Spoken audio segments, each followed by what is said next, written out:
Alex Matthews sat hunched over a dimly lit desk in the tiny, cluttered apartment he called home. The morning light barely filtered through the grimy window, casting a faded glow over the piles of unpaid bills, discarded job applications, and a once glossy coffee mug now chipped and neglected. His freelance writing career had hit an all-time low, and the looming silence of his bank account was beginning to match the stillness of the room. It was a silence that gnawed at his sanity. The prospect of starting over seemed distant, like a dream that had slowly slipped into the depths of an impossible future. He had been in New Orleans for a few weeks now, a place he'd heard stories about, a city of mystery, history, and dark legends. But so far, it had felt like just another stretch of empty streets. The charm of the city had faded as quickly as the money he'd arrived with. Alex had no family here, no old friends, just the echoes of the life he was trying to rebuild piece by piece. Yet, amid the chaos of his personal struggles, something had to change. That's when the letter arrived. It wasn't the kind of envelope he expected. Thick, cream-colored, with a faint scent of lavender that seemed both delicate and ancient. As Alex slid the letter out from the envelope, he noticed how heavy it felt between his fingers, the paper thick and slightly textured as if it had been pressed by a craftsman. The name written on the front was Alex Matthews, in elegant cursive, the kind of handwriting that seemed deliberate, practiced. There was no return address, no postmark. Alex raised an eyebrow, curiosity briefly distracting him from his frustrations. Who could be writing to him? Another marketing pitch. A missed opportunity to sell him something he didn't need. He opened the letter with a slight feeling of skepticism. As his eyes scanned the first line, a sense of discomfort slowly crept up his spine. Dear Mr. Matthews, I hope this letter finds you in good health and high spirits. My name is Miss Judith Holloway, and I am the landlord of Blackwood Manor, a charming, converted estate located just outside the heart of New Orleans. We have a lovely apartment available, and I would be honored to offer it to you as a potential tenant. Asterisk, the words were formal but kind. There was something old world about the tone of the letter, something that felt like it came from another time. He frowned as he read further. Blackwood Manor is a historical property with much character and charm, and I believe it will provide a peaceful refuge for someone such as yourself, who seems in need of a fresh start. As with all of our tenants, I ask that you follow a few simple guidelines during your stay. These guidelines have been set to ensure the comfort and safety of those living within the house. Alex's heart skipped. Guidelines. The phrasing struck him as odd, like something from a different era or a strange formality one might find in old literature. But curiosity, now mixed with the smallest shred of hope, prodded him to read on. Asterisk, please note the following stipulations. 1. Do not leave the premises between the hours of 2:00 a.m. and 4:00 a.m. 2. Do not respond to any knocking after midnight, regardless of what you hear. 3. Always keep the windows closed and the blinds drawn at night. 4. Never enter the basement under any circumstances. Asterisk, the list seemed ridiculous. Alex let out a sharp, dry laugh, his eyes scanning each line. This had to be some sort of prank. Maybe a neighbor had decided to test his patience. There was no way anyone could seriously enforce such odd, seemingly arbitrary rules. He wondered if someone was playing a joke on him, perhaps as a welcome to the city, or maybe a twisted way to get him to laugh. But then he saw the next line. I trust these rules will not be inconvenient, and I assure you that they are for your protection. I understand if they seem odd at first, but please know that Blackwood Manor has a long history of keeping its residents safe, and these guidelines have been proven effective over many years. Effective. The word carried a weight he couldn't shake. His skepticism began to waver. There was a lingering pause in the letter, followed by a final, chilling sentence. I hope you accept my offer.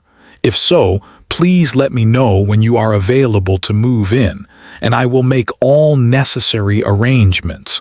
Yours truly, Miss Judith Holloway.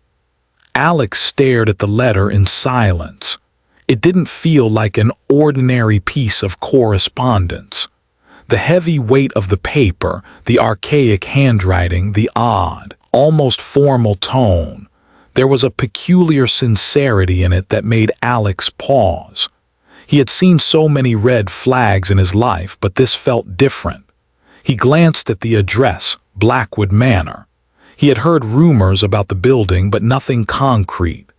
The people he had met so far in New Orleans had mentioned it in passing, usually in hushed tones as though the manor had a life of its own, a history that was both revered and feared. Alex thought for a moment, maybe it's too good to be true, maybe it's a joke. But then again, the price for the apartment was so cheap, it almost felt like it had to be true. The thought of living in a manor, surrounded by the mystery of New Orleans, made him ache for something more. He had nothing left to lose. He had hoped for a chance to escape the mundane. Perhaps this was it. He scribbled a quick note in response, hesitating only briefly before placing it in an envelope and sealing it. I'm ready to begin again. As Alex dropped the letter in the mailbox, he tried to push away the unease gnawing at him. It's just an old house with a weird landlord, nothing to worry about. But as he watched the letter drift away, the faintest whisper of doubt tugged at his mind. What kind of person would willingly follow such bizarre rules? And why would they be necessary in the first place? Still, he couldn't shake the feeling that his life was about to change in ways he hadn't expected. He had made his decision. It was time to move into Blackwood Manor. The drive to Blackwood Manor felt longer than it was, the streets of New Orleans blurring past Alex's car window as the sun dipped below the horizon. His mind, still clouded with the remnants of his decision, was torn between excitement and uncertainty. The prospect of starting over in a place so steeped in mystery and history appealed to him in a way he couldn't fully explain. He had always been fascinated by the darker, older stories of cities like New Orleans, but now that he was on the cusp of diving into one himself, the weight of it settled on his shoulders like a thick fog. As he turned onto the long, winding road that led to Blackwood Manor, the imposing silhouette of the house emerged against the backdrop of the night sky. The manor was everything Alex had imagined and more. It was magnificent, with its dark stone facade, intricate ironwork, and towering spires reaching towards the heavens like a Gothic cathedral. The windows were narrow, with thick curtains drawn against the world. The house seemed almost too perfect, as if it had been frozen in time, a relic of a bygone era that belonged in a different century altogether. Alex parked his car at the entrance, its tires crunching against the gravel.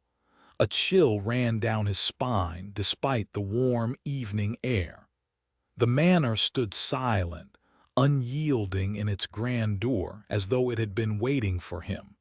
Before he could gather his thoughts, the creaking of a door echoed from within the house. A figure emerged from the shadows, framed by the soft light spilling from the doorway. Miss Judith Holloway. She was exactly as the letter had described, a woman in her late 60s with a sharp, regal demeanor. Her graying hair was pinned in a neat bun, and her dark, penetrating eyes studied Alex with an intensity that made him feel as though she could see through him. Her pale face was framed by the high collar of an old-fashioned dress, its fabric a deep shade of black that seemed to absorb the light around her. "Mr. Matthews," she said in a soft but firm voice, her accent rich with the old-world cadence of someone who had spent a lifetime in the South. "Welcome to Blackwood Manor. I hope your journey was comfortable." Alex, taken aback by her presence, offered a polite smile. "It was, thank you," he said, his voice a little unsteady as he stepped out of the car. He felt suddenly out of place, like a visitor in someone else's world. Miss Holloway didn't offer a handshake. Instead, she simply motioned for him to follow her inside.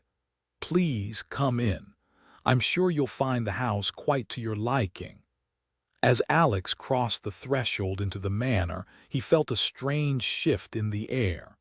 The inside of Blackwood Manor was everything the outside promised and more. The walls were adorned with dark tapestries and portraits of people long gone, their eyes seemingly following him as he passed. The floors creaked beneath his feet as he made his way down the long, winding hallway, the dim light of flickering sconces casting eerie shadows across the ornate furniture and aged bookshelves. It felt like stepping into a living museum, where time had stopped. Miss Holloway led him to a sitting room, its large fireplace crackling with warmth, and gestured for him to sit on the worn leather chair closest to it. She stood by the hearth, her back straight and her hands clasped in front of her, as if waiting for something, waiting for him to speak, perhaps. "Would you like some tea?" she asked, her voice so quiet it almost felt like a whisper. Alex nodded, though his mind was elsewhere. "Sure, that would be nice." Without another word, Miss Holloway disappeared into the kitchen, leaving Alex alone in the room. He shifted uneasily in the chair, his eyes darting around the room. The heavy silence in the manor felt thick, almost suffocating. The air smelled of old wood, leather, and something he couldn't quite place. A faint hint of dust and age, but also something older, something that seemed to whisper to him from the corners of the room. When Miss Holloway returned, she held a steaming cup of tea in her hands, the delicate china cup contrasting sharply against the dark, brooding atmosphere of the room.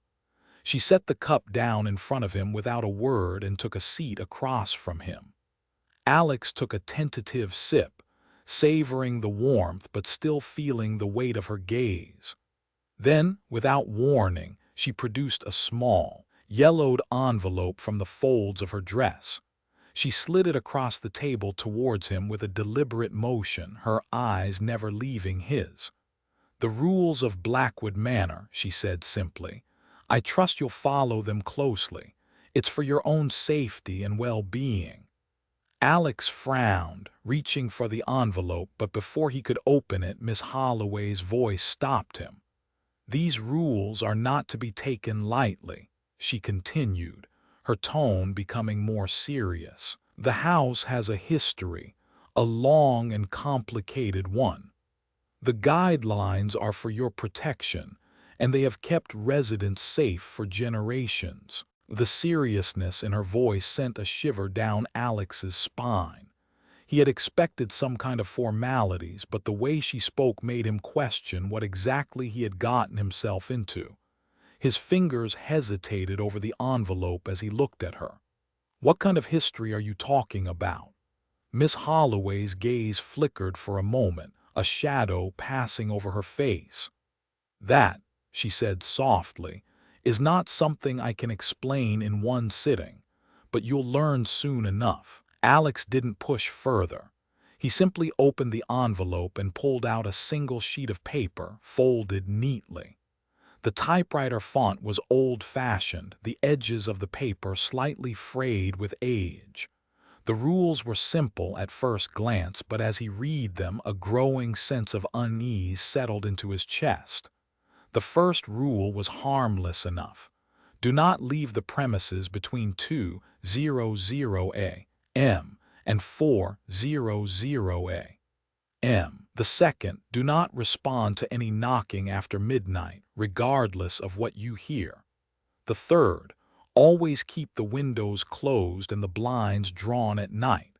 And the final one, never enter the basement under any circumstances.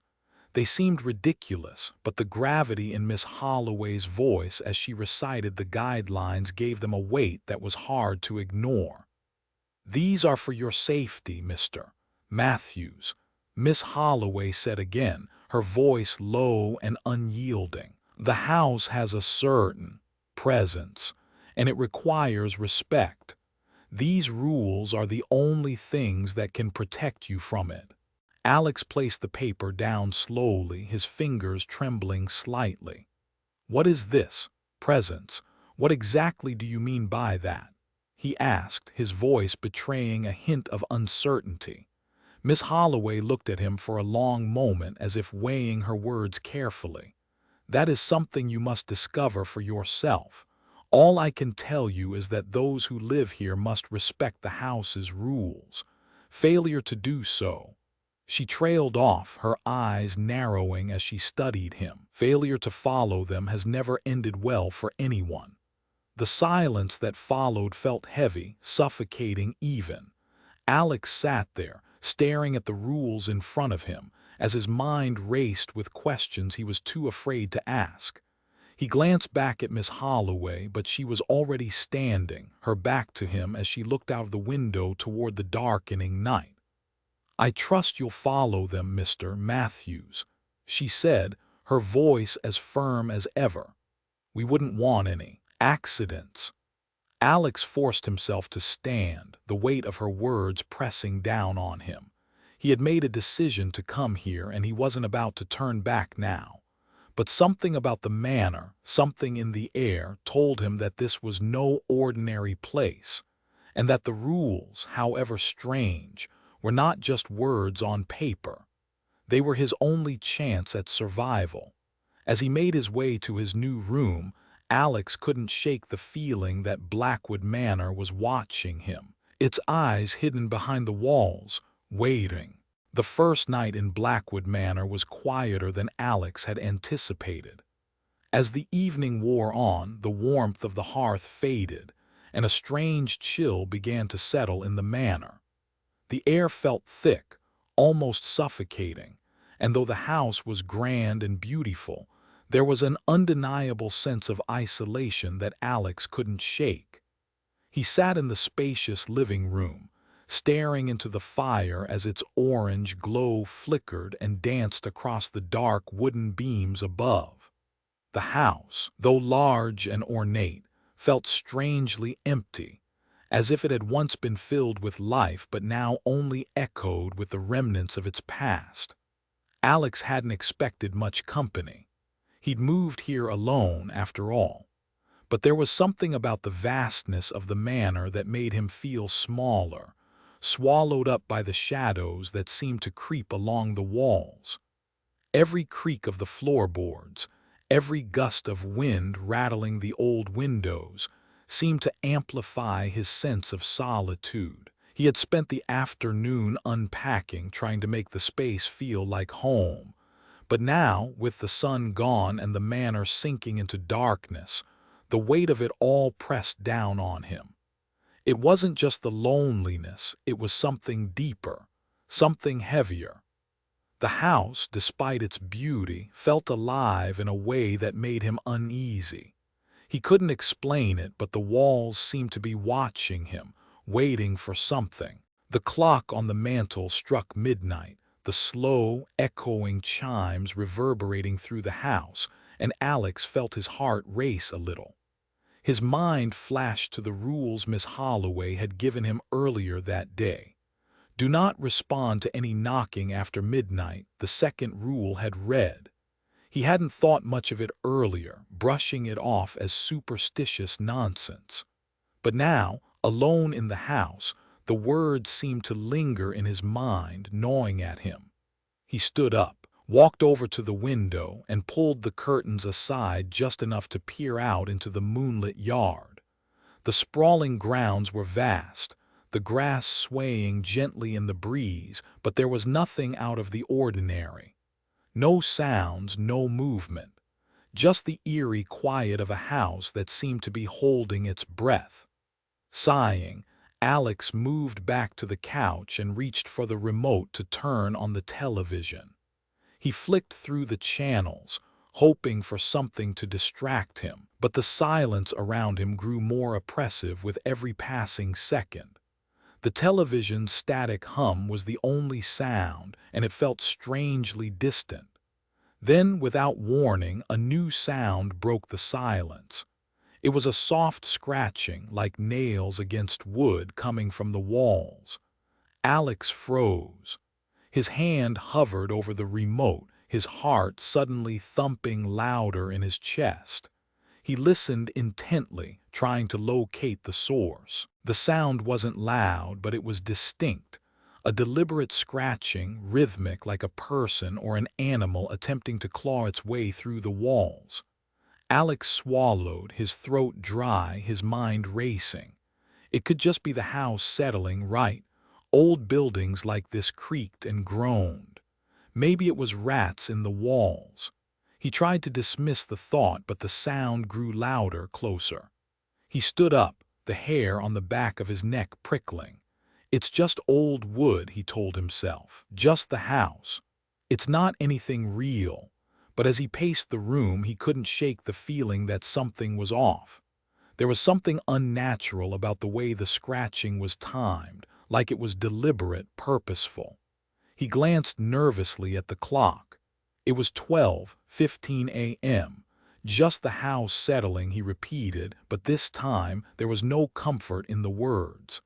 The scratching stopped as suddenly as it had started, and the house fell into a silence that felt heavier than before. Alex stood still for a long moment, listening. His pulse was racing now, the noise still echoing in his mind. The temperature in the room seemed to drop, and a cold draft swept through the room, making him shiver. He moved toward the fireplace, hoping the warmth would bring him some relief, but it was already dying down, the embers flickering weakly. He sat back down on the couch, wrapping his arms around himself, trying to calm the unease that had started to grow in the pit of his stomach. The clock continued its slow ticking in the background, but Alex's mind wasn't on the time. He couldn't stop thinking about the scratching, had he imagined it. And then, as if in response to his doubt, the whispers started. At first they were soft, so faint that Alex thought he might be hearing things. He strained his ears, trying to listen, his heart thumping in his chest. It's nothing, he thought. Just the wind or the house settling again. But the whispers didn't stop. They grew clearer, more distinct, until he could make out the words, though they were muffled and distorted, as if coming from behind the walls themselves. The sound was like a chant, repeated over and over again, a language he couldn't understand but felt in his bones. SHHH, SHHH, leave, leave, leave. Alex's breath caught in his throat. His eyes darted around the room, but there was no one else there. The whispers seemed to be coming from everywhere at once, surrounding him, pressing in from all sides. He shot to his feet, heart racing. "Hello!" He called out into the dark house, his voice shaky, but his words felt weak, swallowed by the oppressive silence that followed. There was no answer, only the eerie whispering that continued in the background, growing louder with every second. He moved quickly through the hallway, his footsteps echoing on the old wooden floors. The house seemed to stretch out endlessly in front of him, each creak of the floorboards and each breath of the wind outside growing more pronounced in the silence of the night. Suddenly, he stopped dead in his tracks.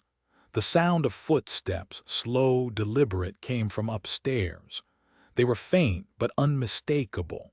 Something was walking around in the dark. Alex's heart skipped a beat. He glanced up toward the dark stairwell leading to the second floor, where the shadows loomed, thick and impenetrable. The footsteps stopped. A cold sweat broke out on Alex's forehead. He took a step back, then another, his body refusing to move further. His breath came in shallow gasps as his mind raced to make sense of what was happening. And then from somewhere beyond the walls, the whispering started again. This time it was louder, clearer. He could almost feel it in his chest, a faint vibration that seemed to come from the very foundations of the house. Leave, leave, leave. The words were more insistent now, a mournful plea like a command he could not ignore. Alex turned to flee, but the door to the hallway slammed shut with a force that rattled the walls, sending a shock of cold terror straight through him. He stumbled back, his hand grasping the door handle, but it wouldn't budge. He tried again, panic rising in his throat, but the door was locked. No, no, no. The realization hit him like a punch to the gut. He was trapped. The whispers grew louder, almost frantic, as if the house itself was closing in on him. The floorboards creaked, the walls groaned, and somewhere in the darkness, the footsteps started again, this time louder, faster. Alex backed into the corner of the room, clutching his arms to his chest, his entire body trembling. He looked around, his eyes darting over the shadows that seemed to stretch unnaturally long, reaching toward him like dark fingers.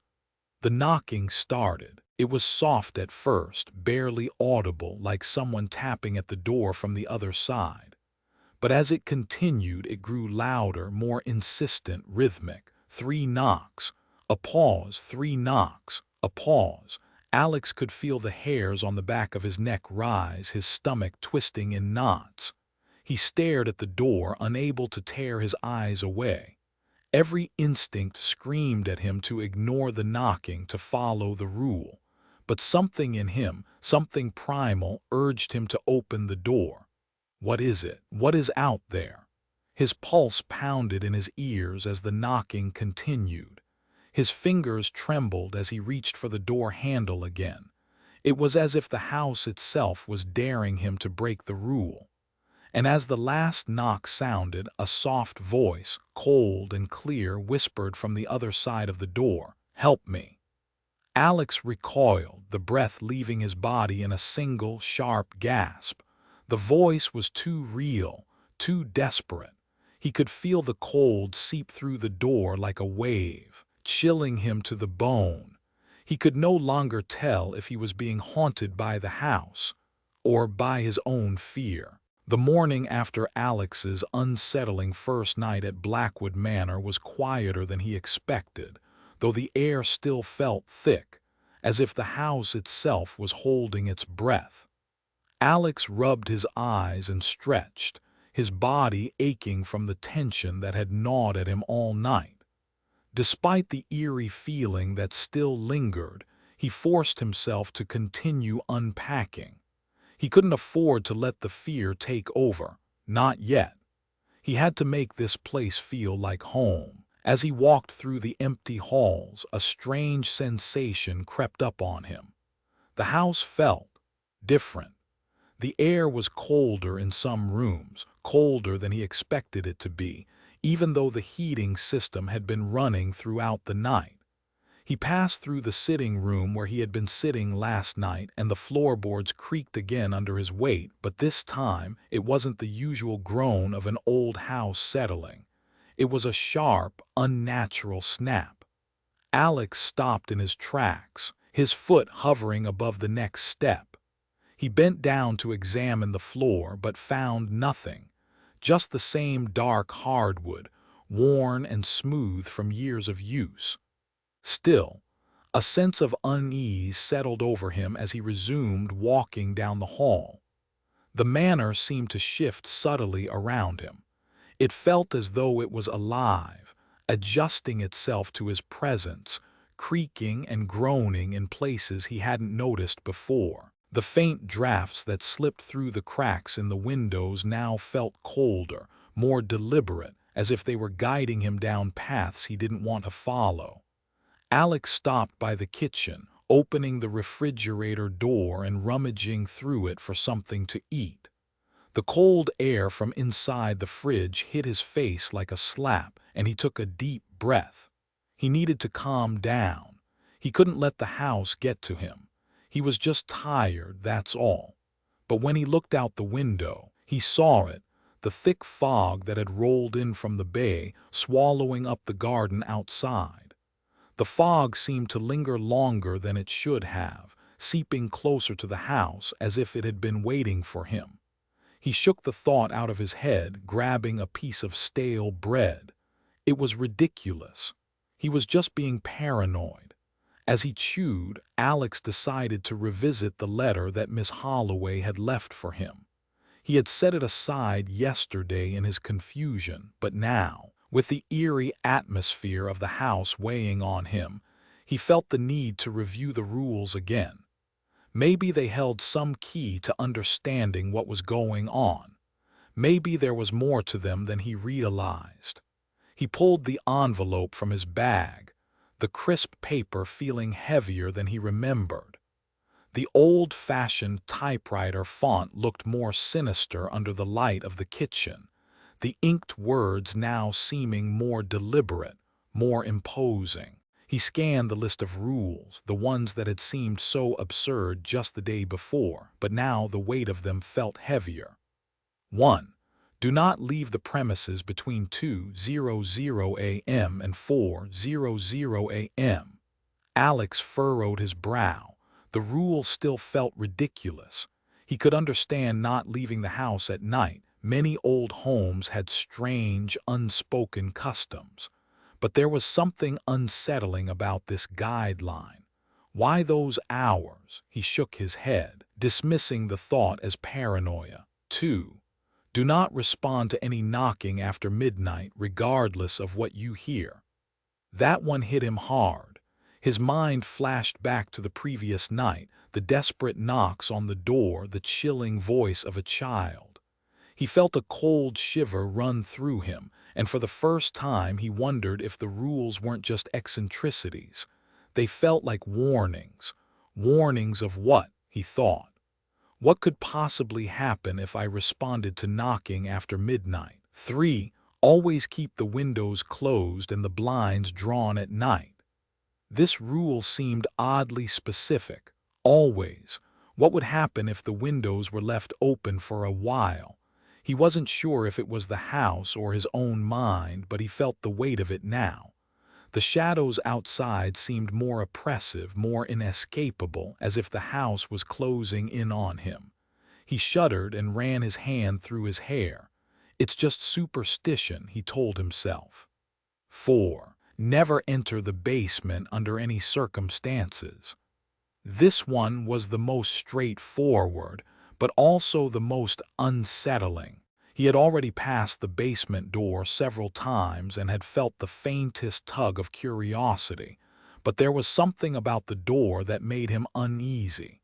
It wasn't just the rule. It was the way Miss Holloway had mentioned it. Never under any circumstances. The warning felt too serious to ignore.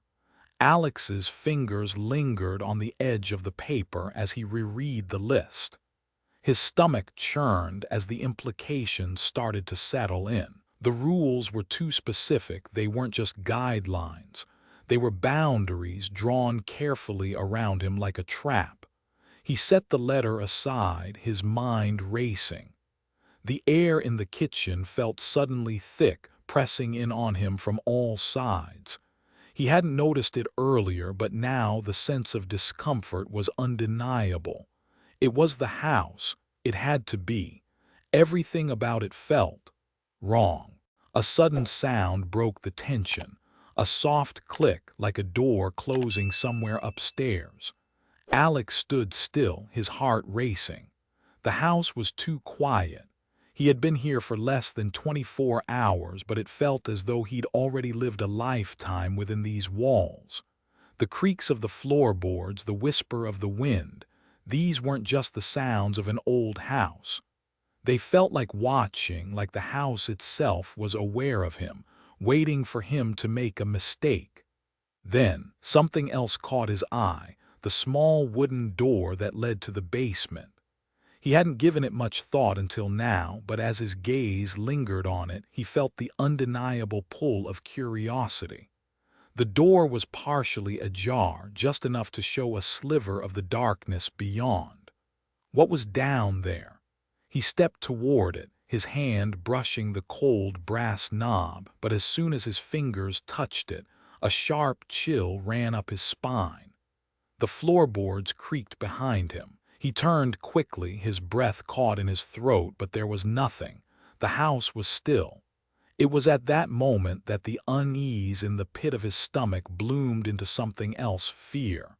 The rules weren't just eccentricities. They weren't just traditions or quirks of an old house. They were precautions. And Alex realized that Miss Holloway had warned him for a reason. The basement door, he shouldn't open it. He shouldn't even think about it. He stepped back, hands trembling as he slowly backed away from the door. The rules had purpose. They had meaning. The house wasn't just a place to live. It was something else entirely. The rules were there to protect him, but from what? Alex didn't have the answers, but one thing was certain. Blackwood Manor was no ordinary house, and the rules Miss Holloway had given him were not just guidelines, they were survival tactics. If he didn't follow them, the consequences might be more than just supernatural. They might be fatal. He stood there, his pulse racing, as the house seemed to breathe around him, its walls whispering the dangers he had yet to comprehend. The unease grew, wrapping around him like a tightening noose, and as Alex slowly walked away from the basement door, he could feel the house watching him. It was waiting for him to make his next move. The first night after Alex decided to follow the rules felt unnaturally still. The air was thick, and a heavy silence settled over the manor like a blanket. He sat in his bedroom, the only light in the room coming from a small, flickering candle on his nightstand. His mind had been racing ever since he'd read the rules again earlier in the day. But now, surrounded by the shadows of the old house, it felt like the weight of the world was pressing in on him. The quiet was oppressive, unnerving. The clock on the wall ticked away the minutes, its steady rhythm almost too loud in the otherwise peaceful room. Alex lay in bed, staring at the ceiling, trying to calm his mind. He had decided to follow the rules. He wouldn't open the windows after midnight. He wouldn't walk the halls between 2:00 a.m. and 4:00 a.m. The knocks on the door, he would ignore them no matter what. The house was cold, and the sheets felt too thin against the chill that had begun to creep in from the cracks in the walls. He pulled the blankets tightly around him, wishing for the warmth he had once taken for granted. But now, he couldn't shake the coldness that seemed to seep into his bones. The minutes dragged on, stretching longer and longer until the house felt even more suffocating than before. Every creak of the floorboards, every whisper of wind outside made him jump. It was a noise in the distance, a faint scratching sound, followed by the unmistakable sound of knocking. At first it was barely audible, as though someone was tapping softly at the door. Alex lay still, his body stiff with tension. His heart began to race, each beat a loud thud in his chest.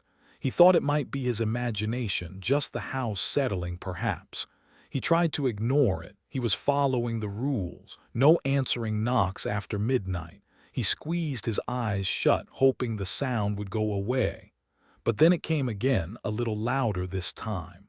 Knock, knock. knock. The sound was unmistakable, sharp, and deliberate. It echoed through the hallway as if it was coming from right behind the door. Alex's breath hitched, his body frozen with fear. He hadn't heard anyone enter the hall. No footsteps, no voices, just the knocking, relentless, persistent. He turned his head toward the door, the darkness on the other side pressing in like a physical presence. A chill swept over him, far colder than before.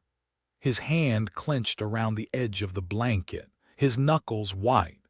Just ignore it, he thought. It's probably just a neighbor, someone trying to pull a prank. It's nothing. His pulse quickened, his nerves on edge, but he stayed motionless, his gaze fixed on the door. The knocking persisted, louder now, almost as though it was trying to get his attention.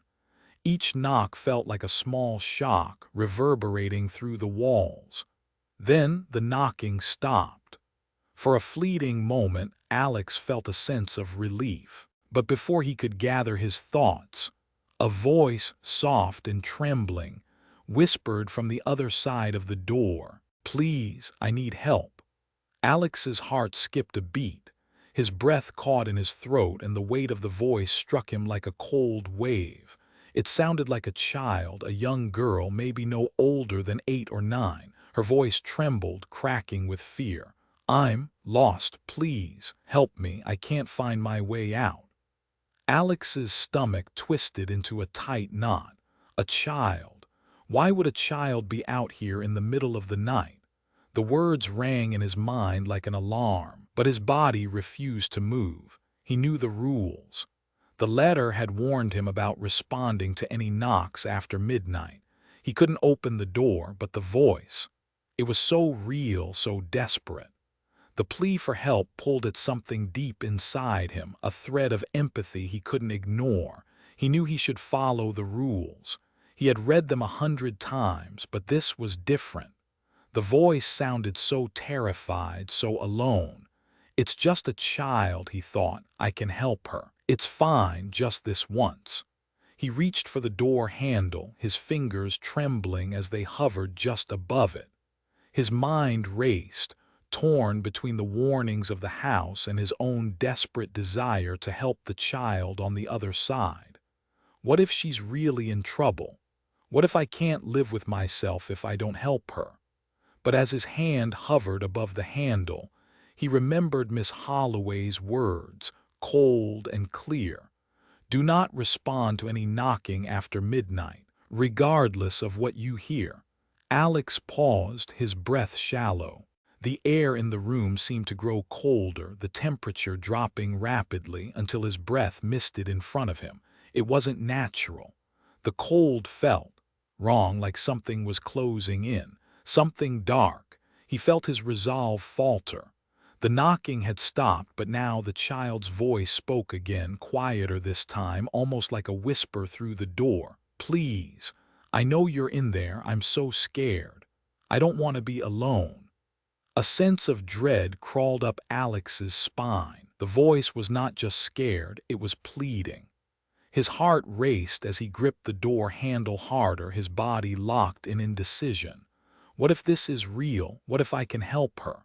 But another part of him, the part that had been listening to the rules, told him to step back.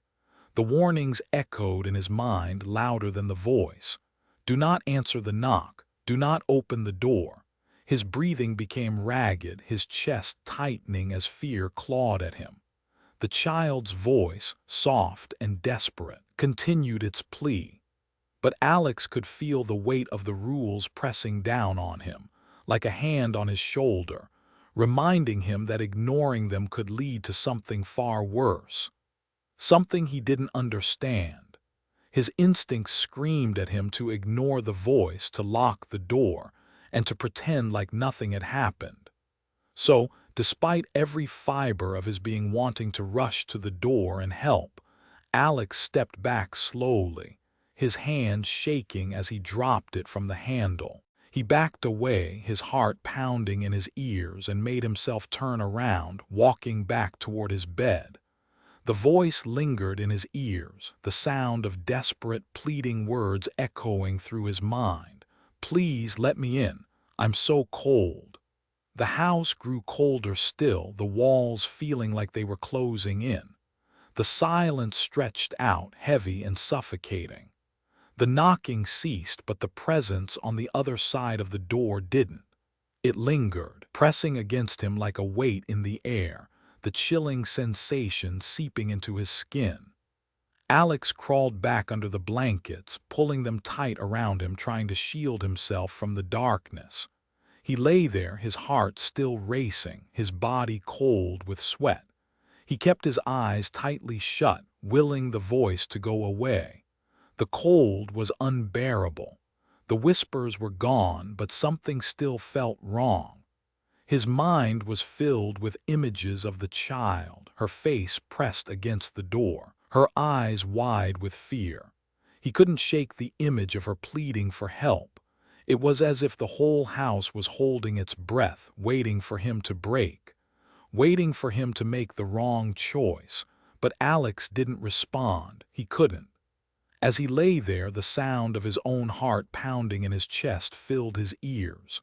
The silence was deafening now, and despite his exhaustion, he couldn't sleep. He felt watched. He was not alone. The feeling didn't go away.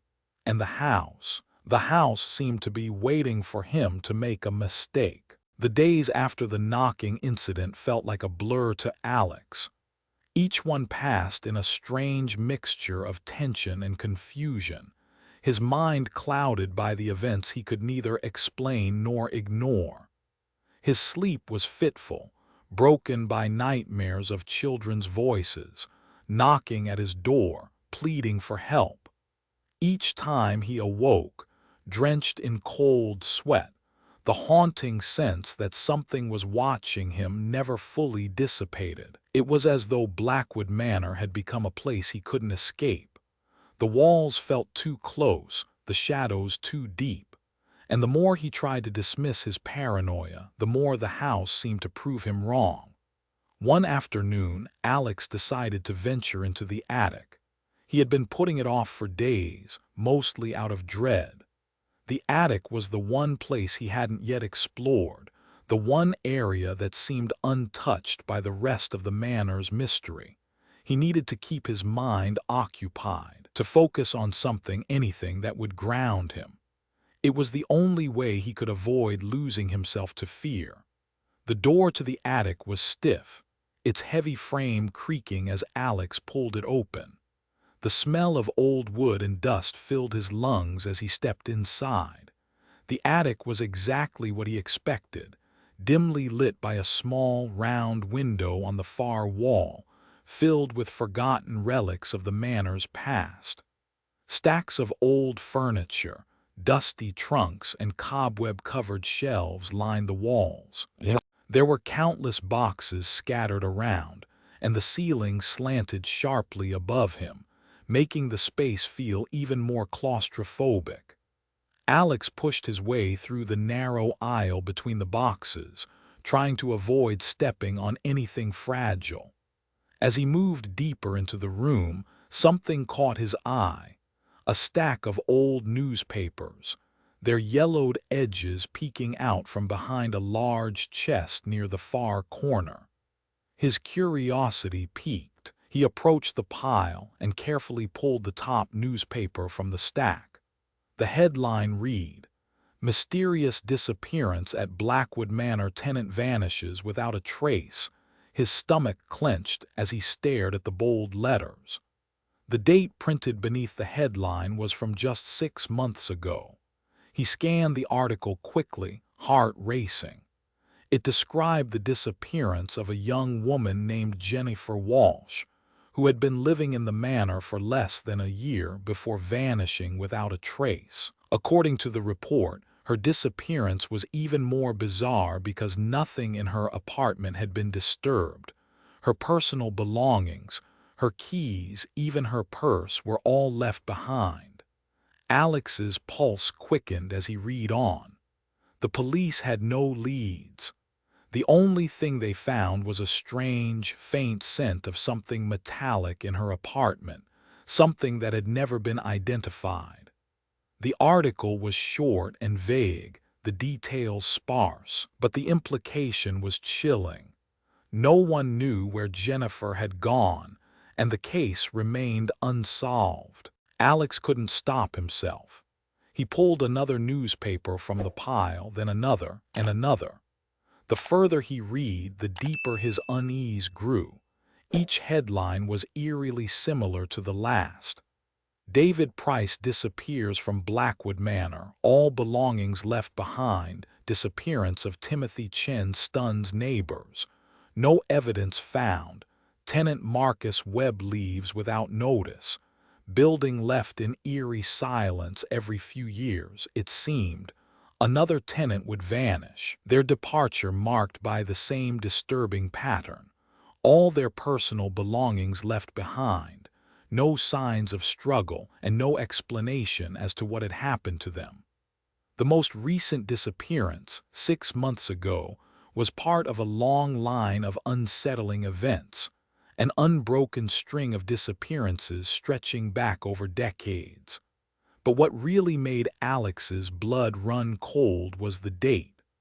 Marcus Webb, the tenant just before him, had vanished only 3 weeks ago. He had lived in Alex's very apartment, the same room that Alex now called home.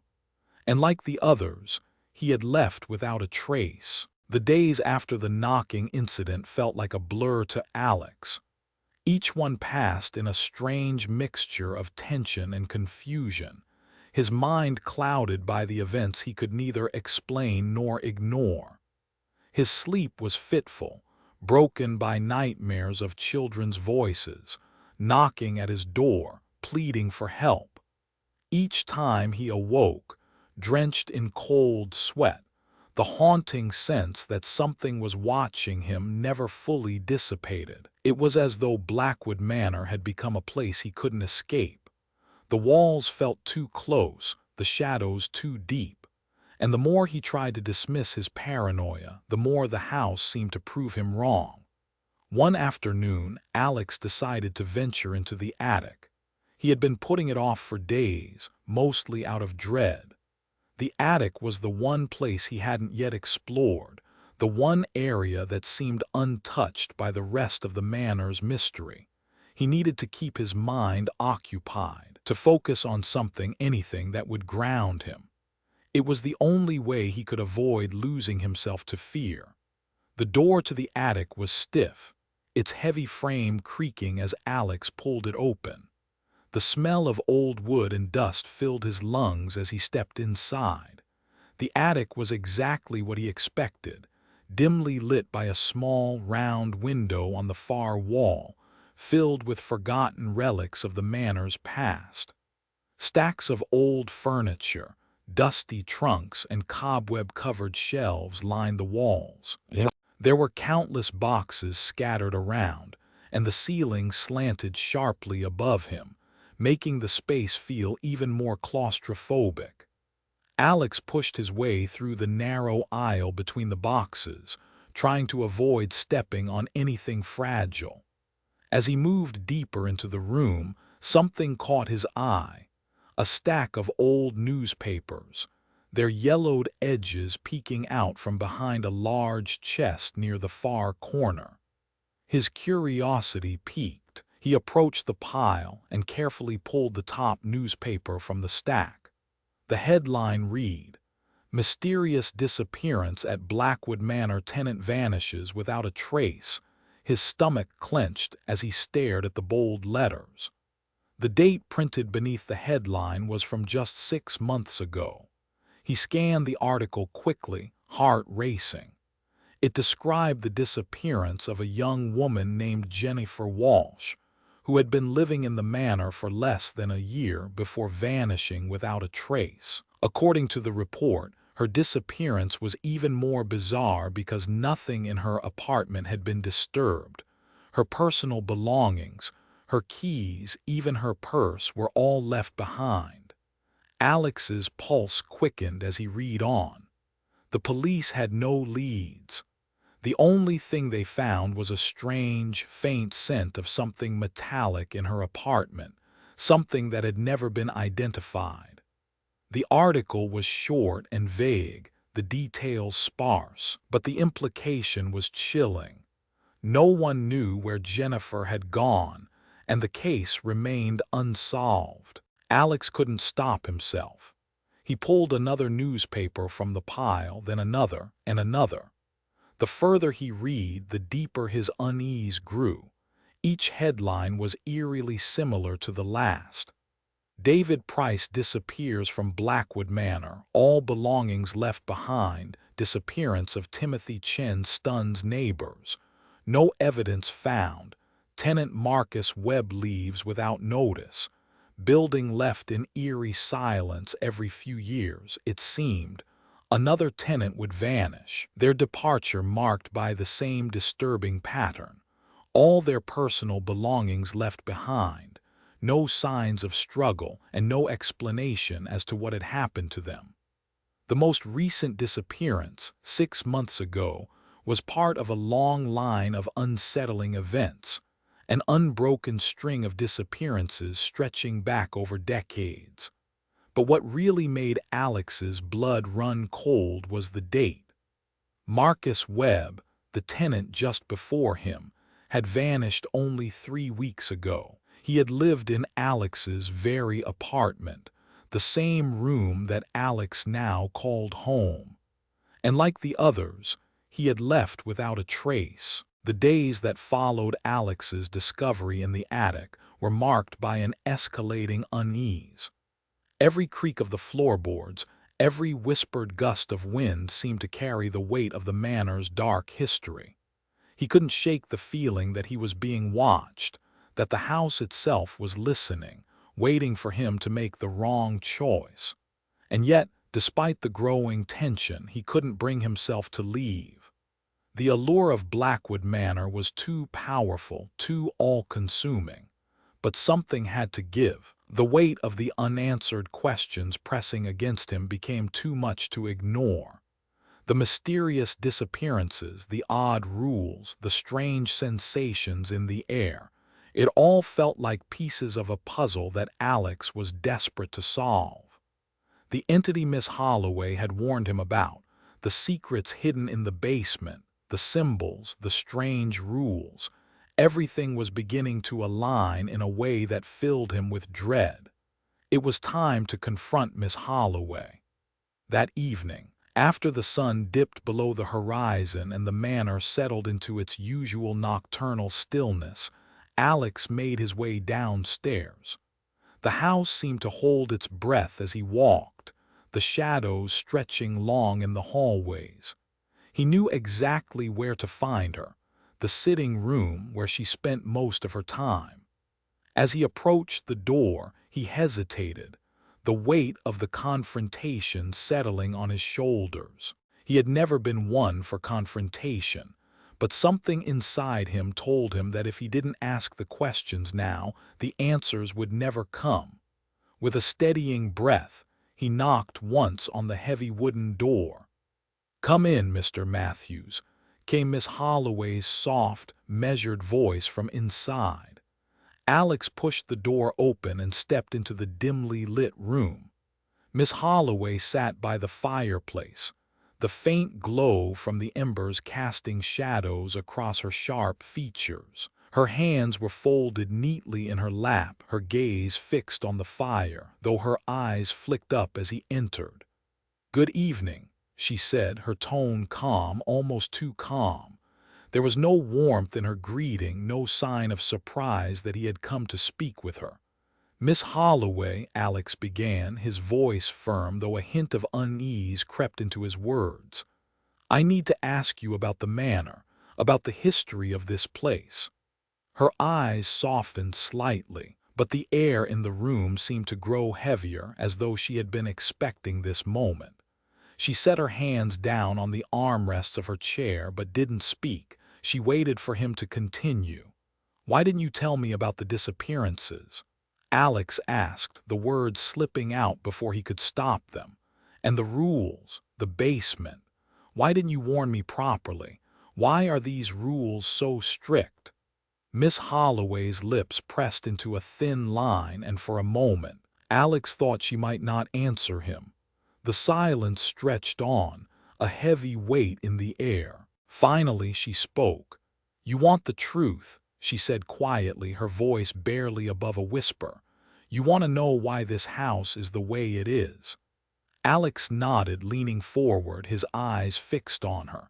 The fire crackled in the background, but the room was otherwise eerily still.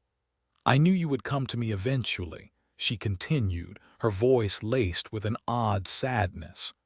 "Everyone who moves in does, sooner or later. But there's a price for knowing too much. You can never unlearn the truth of Blackwood Manor." She paused, then sighed, her shoulders slumping slightly as if carrying an invisible burden. She looked at him then, really looked at him, as though weighing whether he was ready to hear what she was about to say. "Blackwood Manor has been here for over a century, Mr. Matthews," she said slowly, her voice low, deliberate. "For most of that time, it has been a home to those who sought refuge from their lives, from the world. But there is a dark force that resides within these walls, something ancient and hungry. It feeds on the fear and confusion of those who live here." Alex felt a chill settle in his bones as she spoke, but he refused to break his gaze. "What is it?" he asked, his voice trembling slightly. Miss Holloway's eyes flickered toward the ceiling, and for a moment she seemed lost in thought, as if weighing the decision to reveal more. "I don't know its true nature. It's been here long before my time, long before the manor was built, the land itself. There's something about it, something wrong." She paused, as though considering her next words carefully. "The entity. It exists in the basement, it's tied to this place, and it's the reason why the rules exist. The rules protect us from it growing stronger." Alex swallowed, his throat dry. "How do you know this? How do you know that following these rules will keep us safe?" Her gaze hardened, and for a moment Alex saw something in her eyes, something ancient, something burdened. "I've seen it.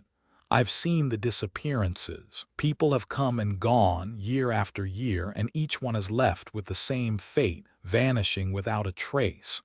The entity feeds on those who break the rules, on those who stray too far into its territory." Alex leaned forward, his pulse quickening.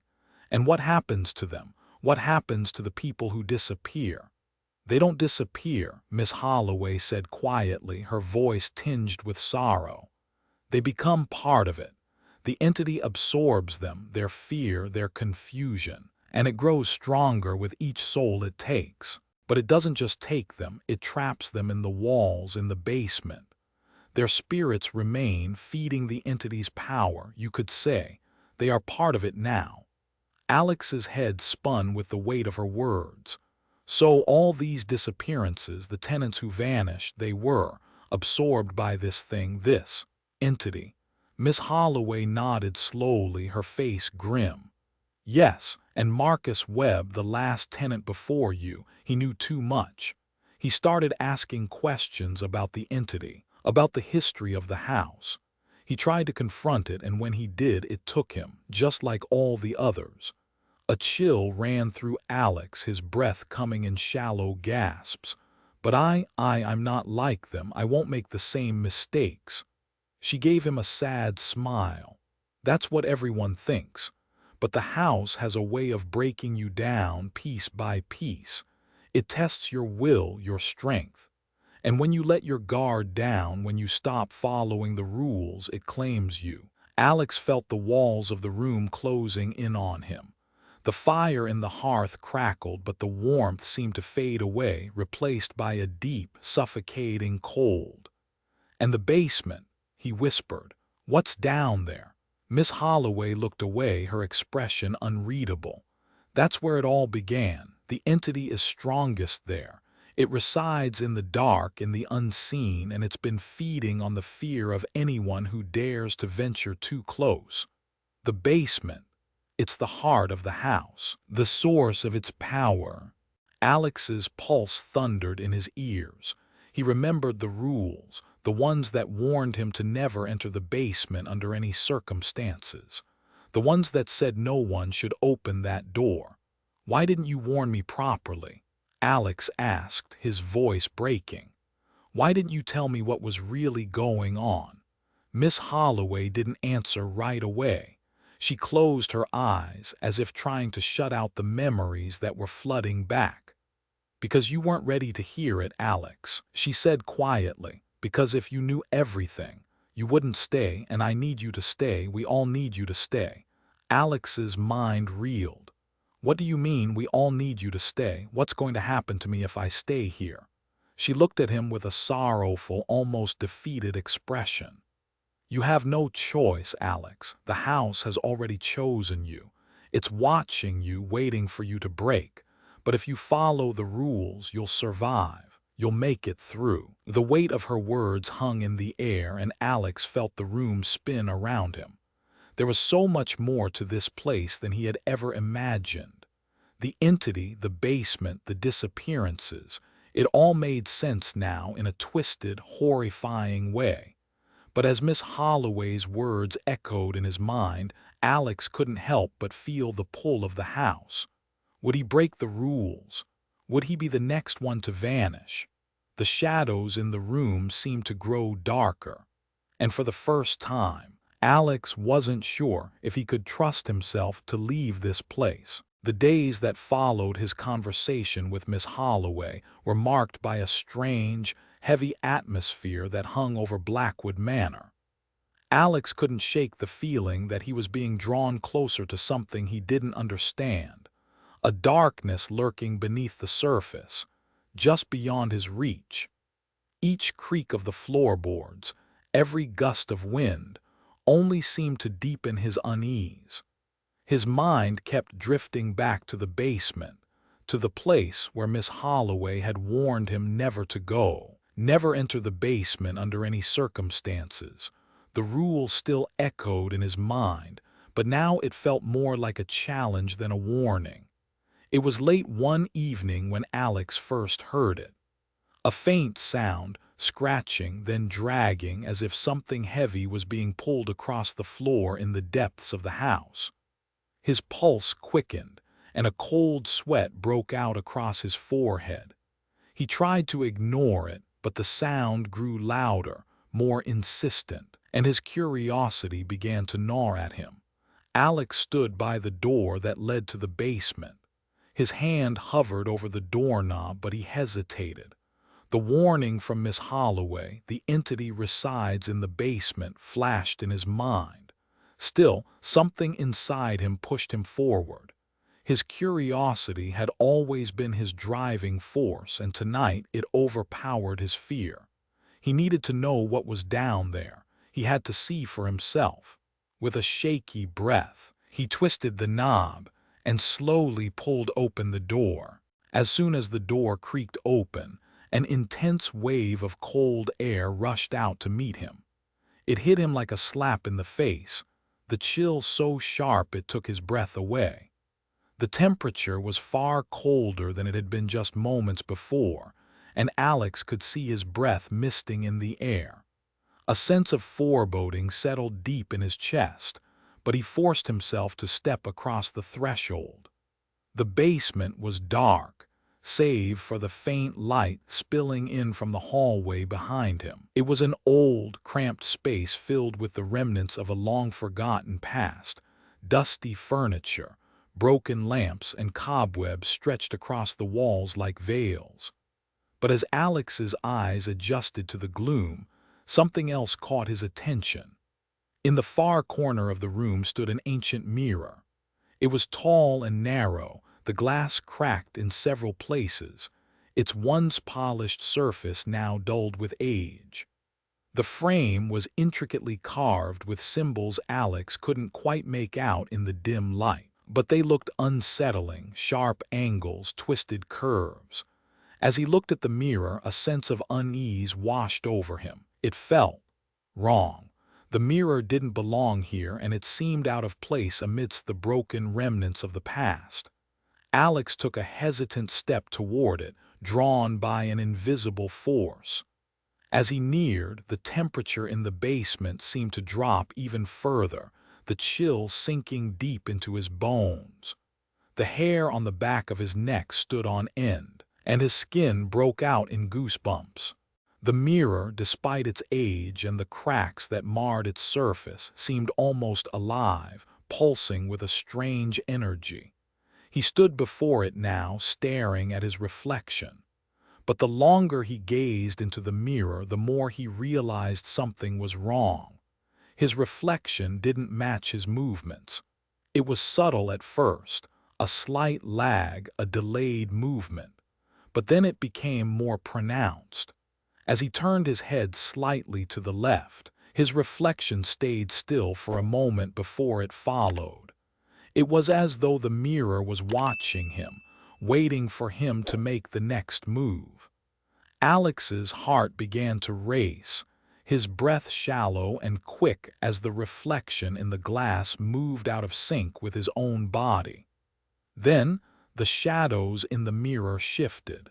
At first, he thought it was just a trick of the light, a flicker of movement, but when he looked again, he saw them more clearly, shadows moving behind him, shadows that didn't match the angle of the light in the basement. The shapes in the mirror were wrong, twisted, contorted, and they seemed to be alive, slithering across the surface of the glass, their movements jerky and unnatural. Alex's pulse thudded in his ears as he took a step back, his breath coming faster now, his heart pounding against his rib cage. His reflection, still out of sync, was staring back at him with eyes wide in fear, but Alex knew it wasn't him. It couldn't be. The face in the mirror had an expression of terror, and it wasn't his own fear reflected in those eyes. He wanted to turn away. He wanted to run, but his feet were rooted to the floor, frozen by the horror unfolding before him. The whispers from the darkness of the basement seemed to grow louder, as though the shadows were speaking to him, urging him to stay. In the mirror, the shadows shifted again, moving closer to him, their forms becoming more defined, more solid. And then something else appeared. A figure not fully formed but shaped, a person, emerged from the darkness in the reflection. It wasn't him, it was someone else. Someone who shouldn't have been there. The figure was tall, thin, with hollow eyes and an expression of deep pain. Its skin was ashen, like it had been drained of life. Alex's breath caught in his throat, and his heart skipped a beat as the figure in the mirror raised a hand, its fingers stretched toward him. He could feel the icy touch of the figure's gaze, and for a moment he was paralyzed. His legs felt like lead, his body refusing to obey his frantic desire to flee. The figure's fingers brushed against the surface of the mirror, and Alex felt a cold, sharp sensation in his chest, a stabbing feeling, as if the figure was reaching through the glass, through the barrier between worlds, and touching him. "Get away," he whispered, his voice barely audible. He stepped back, his heart racing, his legs finally moving as he scrambled toward the basement door. He didn't dare to take his eyes off the mirror. The figure in the glass moved too, it was following him. It matched his every step, its hands still stretched toward him, its face now contorted in silent anguish. The shadows seemed to swirl around the figure, growing stronger, feeding off the terror in Alex's chest. With one last glance at the mirror, Alex shoved the door open, the cold air from the basement rushing past him like a wall of ice. He slammed the door shut behind him, his breath ragged as he leaned against it, trying to calm the frantic beating of his heart. But even as the door locked behind him, the image of the figure in the mirror lingered in his mind, its eyes staring into his soul, its fingers still reaching for him. The chill in the air didn't dissipate, it lingered, a reminder that whatever was in that basement, whatever was tied to the mirror, was still waiting for him. And Alex knew, deep down, that this encounter was just the beginning. Something had been awakened in the depths of Blackwood Manor, something that wasn't finished with him yet. A week had passed since Alex's unsettling encounter with the basement mirror, and despite his lingering unease, he had started to settle into a strange routine at Blackwood Manor. The house was eerily quiet during the day, the oppressive atmosphere of the night slowly fading into the background of his daily life. The peculiarities he had noticed before, the cold spots in certain rooms, the subtle creaks of the floorboards, became something he tried to ignore. He focused on his freelance writing assignments, occupying his mind with work as best as he could. But the more Alex tried to live a normal life, the more he became aware of just how unnormal everything around him truly was. It was on a Wednesday morning when the first sign of something truly wrong occurred. Alex awoke to a feeling of disorientation, the kind that comes with too little sleep and too much worry. The house was still, the air thick with the faint hum of something he couldn't quite place.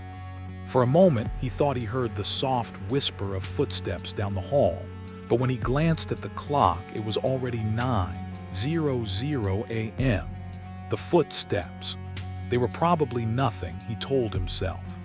He stretched and sat up in bed, trying to shake off the dread that had crept into his bones. He hadn't seen Miss Holloway for a few days, and although he hadn't thought much of it at first, her sudden absence now struck him as odd. She had been the one to greet him when he moved in, the one who had shown him the way. But now, for days, the house had seemed even more silent. Alex glanced at the door to her office, which was always ajar, always giving off the impression that she was watching, waiting for him to ask the questions that he hadn't yet dared to voice. But now, the door was shut tight. Feeling uneasy, Alex made his way down the hall toward Miss Holloway's office. A sense of foreboding crept up on him, like the weight of the house itself was pressing in. His footsteps echoed on the floor, a faint sound swallowed by the silence of the manor. When he reached the door, he knocked lightly, but there was no answer. He knocked again, louder this time, but still nothing. His heart began to race. Something was wrong. Alex grasped the doorknob and turned. The door creaked open with surprising ease, but the room inside was completely still. Miss Holloway's desk sat just where it had been the last time he'd seen her, a small stack of papers beside an old-fashioned lamp. Her chair was empty. Panic flickered in Alex's chest, his mind scrambling to make sense of what he was seeing. She wasn't there. He stepped further into the room, his gaze sweeping across the office. The heavy scent of dust filled his nostrils, and the dim light cast long shadows across the room. He moved toward her desk, his eyes scanning for any sign of where she had gone or what might have happened to her. That's when he noticed it, the piece of paper on her desk, hastily written in a frantic scrawl. Alex's breath hitched in his throat as he walked closer and picked it up. The note was short, and the words were written so quickly that they seemed to spill across the page, barely legible in places. "It's too late for me. Follow the rules or you'll never leave." Alex's hand trembled as he held the note. Too late for me. What did that mean? What was she trying to say? He stared at the words, his mind racing to make sense of it. Follow the rules, or you'll never leave. The words hung heavy in the air, each one resonating like a death knell. It felt like a final warning, a last attempt at trying to save him. His mind reeled. Had Miss Holloway known something? Had she been trying to help him? He searched the room for any sign of her, any trace that she had left recently, but there was nothing. No bags, no personal effects, no indication that she had simply gone out. It was as if she had vanished into thin air. With growing anxiety, Alex left the office and began searching the rest of the manor.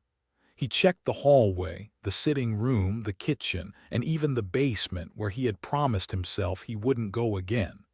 The manor was silent, too silent, and there was no trace of Miss Holloway. No signs of a struggle, no personal belongings left behind. It was as though she had never existed at all. His heart thudded in his chest, the weight of the silence pressing down on him like a crushing force. He had thought Miss Holloway was just a reclusive, eccentric landlord, someone who was part of the house's strange history. But now, with her disappearance, he felt a deep, unsettling truth begin to settle in his gut. The house had done something to her. It had taken her, just like it had taken the others before her. Alex felt the blood drain from his face as the weight of what was happening became clearer. The house doesn't just trap people, it swallows them whole. It makes them vanish. And now he was alone in this vast, dark place, left with nothing but the ominous rules and the growing sense that he was caught in a trap of his own making. The thought of leaving the manor crossed his mind briefly, but the same feeling that had kept him here, curiosity, fear, something stronger than rational thought, kept him from moving. The rules. Follow the rules or you'll never leave. Alex's mind drifted back to the basement door, the one he had been warned not to open. The one Miss Holloway had been so adamant about. It was the only part of the house he hadn't explored, and now, with her disappearance hanging over him like a storm cloud, he couldn't ignore the pull any longer. What was in the basement? The question gnawed at him. And now, with Miss Holloway gone, the feeling of being watched, of being trapped, was more suffocating than ever. The rules were his only lifeline, the only way he could make it out of this place without becoming another name in the long list of disappearances. But even as he tried to convince himself that the rules would protect him, a dark, terrifying thought began to worm its way into his mind. Maybe it was too late for him too. Maybe he had already crossed the point of no return. Shaking, Alex walked back to his room, the weight of the note in his hand like a cold anchor. As he sat down on the edge of his bed, the house seemed to close in around him. The walls groaned, the windows rattled, and the silence, heavy and thick, whispered to him, warning him that it was only a matter of time before he, too, would disappear. He didn't know what was coming next, but he knew one thing for sure. The house had already claimed another victim, and unless he followed the rules, he would be next. Alex's eyes fell on the paper again, the hastily written words seeming to burn into his vision. "It's too late for me. Follow the rules or you'll never leave." A cold shiver ran down his spine as the full weight of her warning sank in. It was too late, but there was still a chance, maybe his only chance to survive. He just had to follow the rules. The days following Miss Holloway's disappearance felt like a blur of terror and confusion. Alex had tried to maintain a sense of normalcy, but with each passing moment, the sense of unease grew more oppressive. The air in Blackwood Manor was thick with tension, and Alex couldn't escape the constant feeling that he was being watched, observed by something otherworldly. It wasn't just paranoia anymore. It was real. At night, the manor seemed to come alive with strange noises. Objects would move on their own, sliding across shelves or shifting on tables as though pushed by invisible hands. The shadows in the corners of the rooms twisted and flickered, as if they had a life of their own, creeping along the walls and floor like dark tendrils. And the whispers, oh, the whispers, grew louder each night, murmuring in the corners of his mind, beckoning him, calling him to the unknown. Alex began to feel like he was losing control of his own mind. He couldn't shake the feeling that he was being followed, that something unseen was just behind him, waiting for the right moment to strike. Every creak of the floorboards, every gust of wind, every shadow that danced across the walls made his skin crawl. His heart raced in his chest, and his breath came in shallow gasps. One evening, as Alex walked through the manor in an attempt to calm his nerves, he noticed a strange sensation in the air, almost like a weight pressing down on his chest. He paused, his eyes scanning the dark hallways. The house felt colder than usual, a strange, suffocating cold that didn't seem to have any source.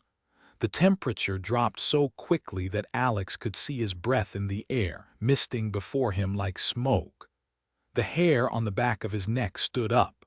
The whispering grew louder. It wasn't coming from just one direction anymore. It surrounded him, coming from behind him, from the corners of the hallway, from the walls themselves. The voices were low, guttural, and unintelligible, like 1,000 murmurs layered on top of each other, just out of reach. Alex spun around, his pulse quickening, but there was nothing there. Nothing except the eerie darkness of the manor. He couldn't take it anymore. He needed answers, real answers, and the only way to get them was to confront the history of the place.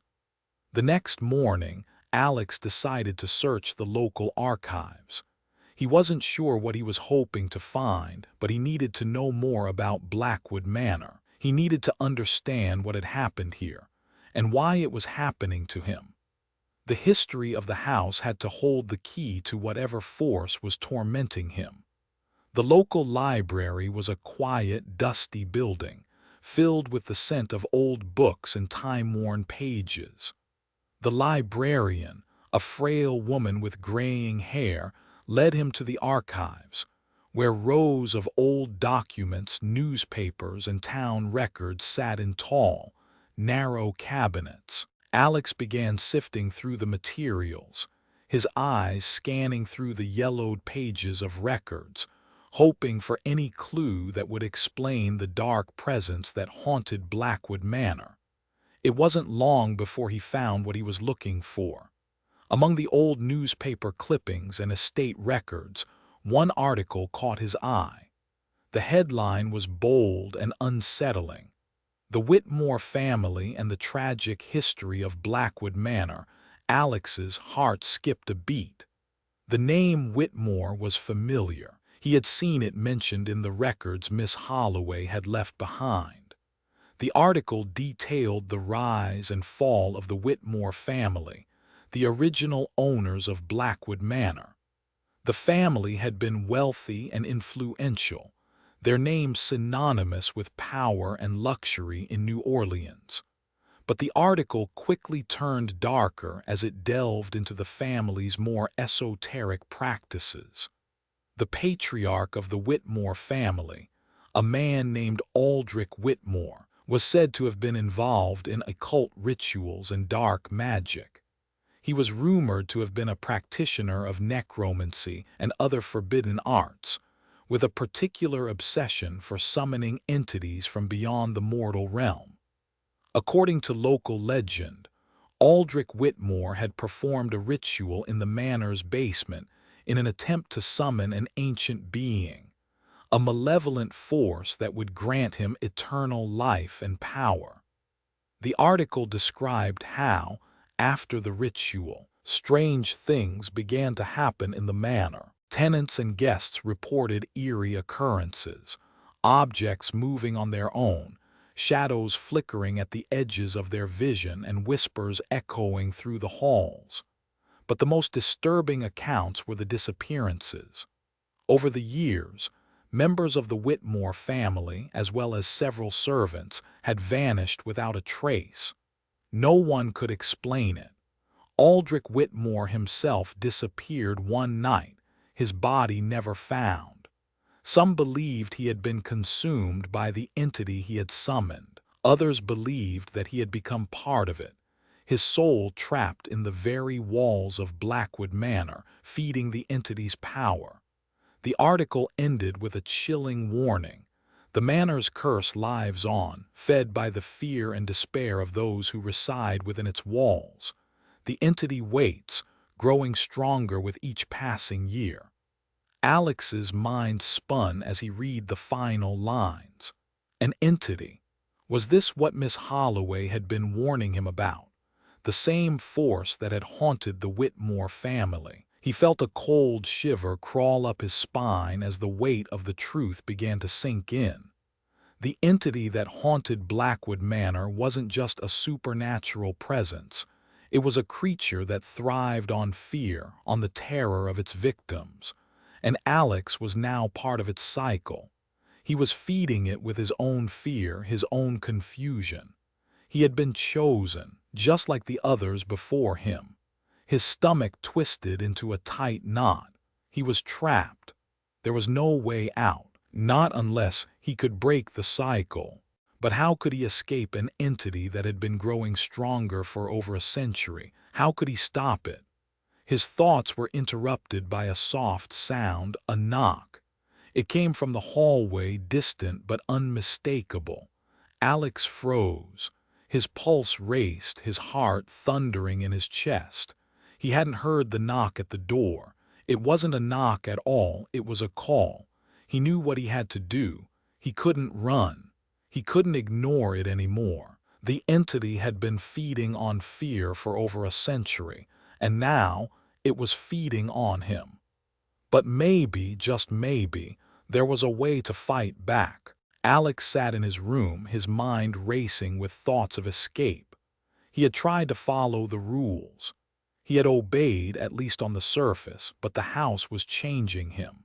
The longer he stayed, the more he felt its grip tightening around him, suffocating him in its dark embrace. The whispers that had once been soft and distant were now constant, filling his mind with confusion and fear. Every corner of Blackwood Manor seemed to hold a secret, a terrifying possibility. The shadows in the hallway seemed to move on their own, the air growing heavier by the day, and the rules, those maddening, suffocating rules, felt less like protection and more like a prison. What would happen if he broke them? What if it was the only way to fight back, to reclaim some sense of control? He had to try. The window in his room was the first rule he had come to resent. Never open the windows after midnight.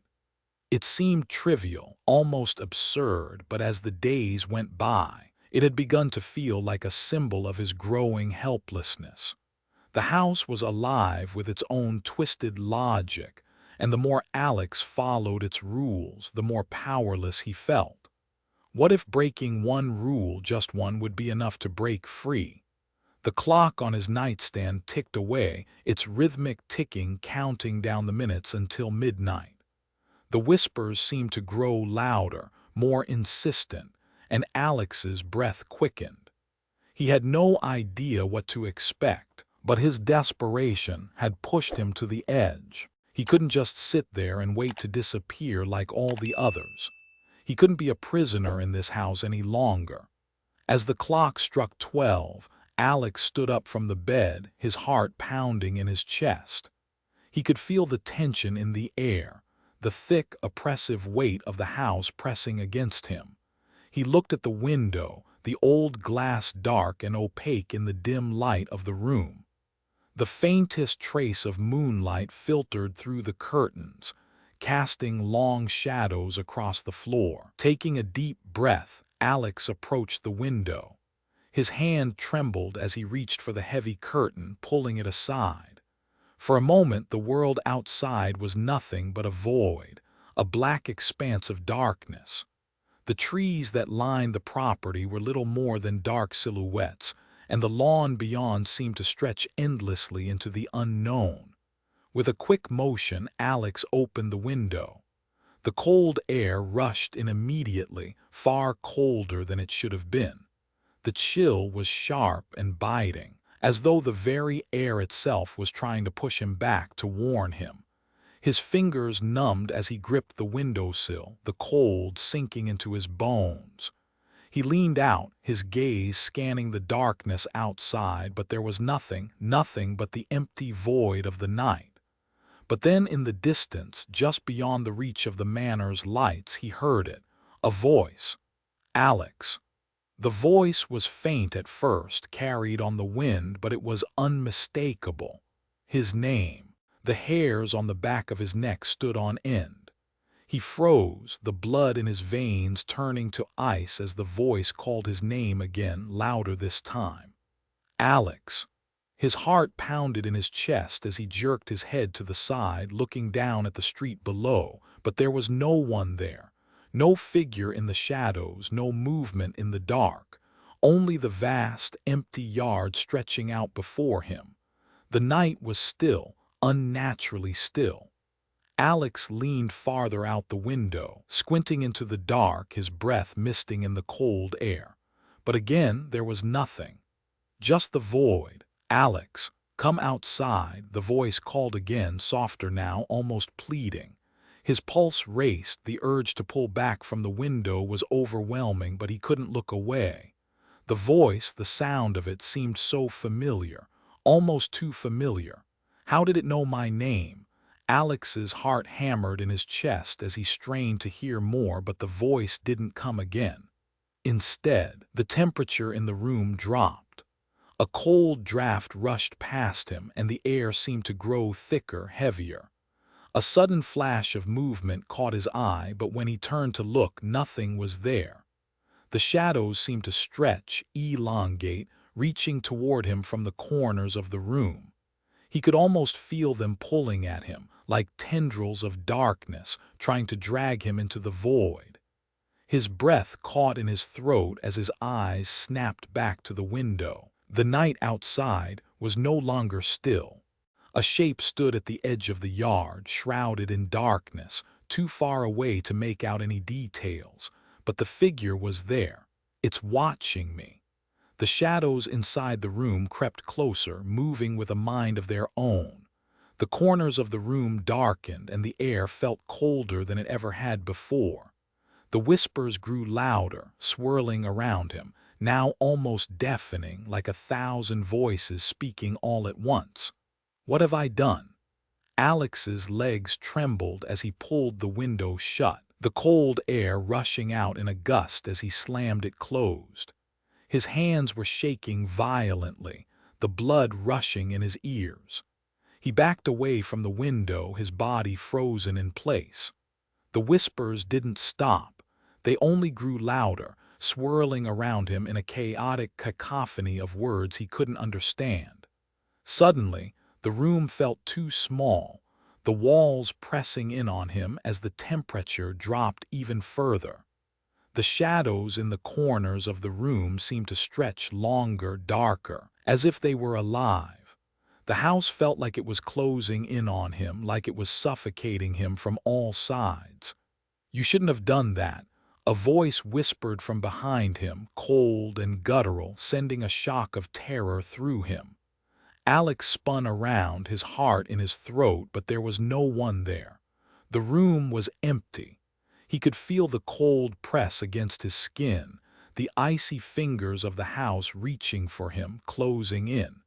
His breath came in short, panicked bursts as his mind raced. He had broken the rule. He had opened the window. The voice calling his name, the shadows moving on their own, it was real. It wasn't his imagination. The house was alive with something dark, something malevolent. And now the consequences were catching up to him. Suddenly everything went still. The shadows froze, suspended in time. The air hung thick and heavy, suffocating as though the entire house was holding its breath, waiting for something. Alex stood there, paralyzed, unable to move, his body cold with fear. Then, with a sharp crack, the lights flickered. The temperature dropped even further. His vision blurred, and in the darkness, shapes began to move. They were figures, shadows that did not belong. They stepped into the edges of his vision, their movements jerky and unnatural, like reflections that weren't his own. The figures seemed to watch him, their eyes hollow, their expressions twisted with the pain of the past. One by one, the figures of the previous tenants appeared, their faces distorted, their eyes wide with terror. Jennifer Walsh, David Price, Marcus Webb, all of them standing in the dark, reaching out with trembling hands, their mouths moving in silent screams. Alex's heart stopped as he realized what he was seeing, the ghosts of those who had vanished. They were here, trapped in the walls, feeding the entity just as Miss Holloway had said. "Help us." They whispered in unison, their voices layered over each other, each one soaked with terror. Alex stumbled back, his breath ragged, his mind spinning with fear. The entity was real. It wasn't just a ghost or a spirit, it was a force, a malevolent presence that fed on the fear of those trapped in this house. And now it was feeding on his fear. The figures moved closer, their outstretched hands reaching for him, their voices growing louder, more frantic. "Help us, Alex. Please, help us." But there was nothing Alex could do. He had broken the rules, and now he would pay the price. The days seemed to blur together for Alex as the oppressive atmosphere of Blackwood Manor continued to weigh heavily on him. His mind was tangled with fear, confusion, and the growing sense that there was something lurking just beyond his understanding. The house, despite its grandiose architecture and seemingly untouched beauty, had become a prison. Each room, each hall, each creaking floorboard a reminder that he was not in control.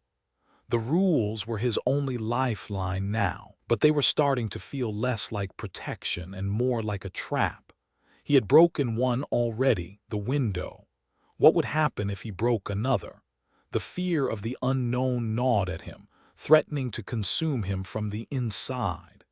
The entity in the manor was feeding off his dread, his paranoia, and the weight of it was becoming too much to bear.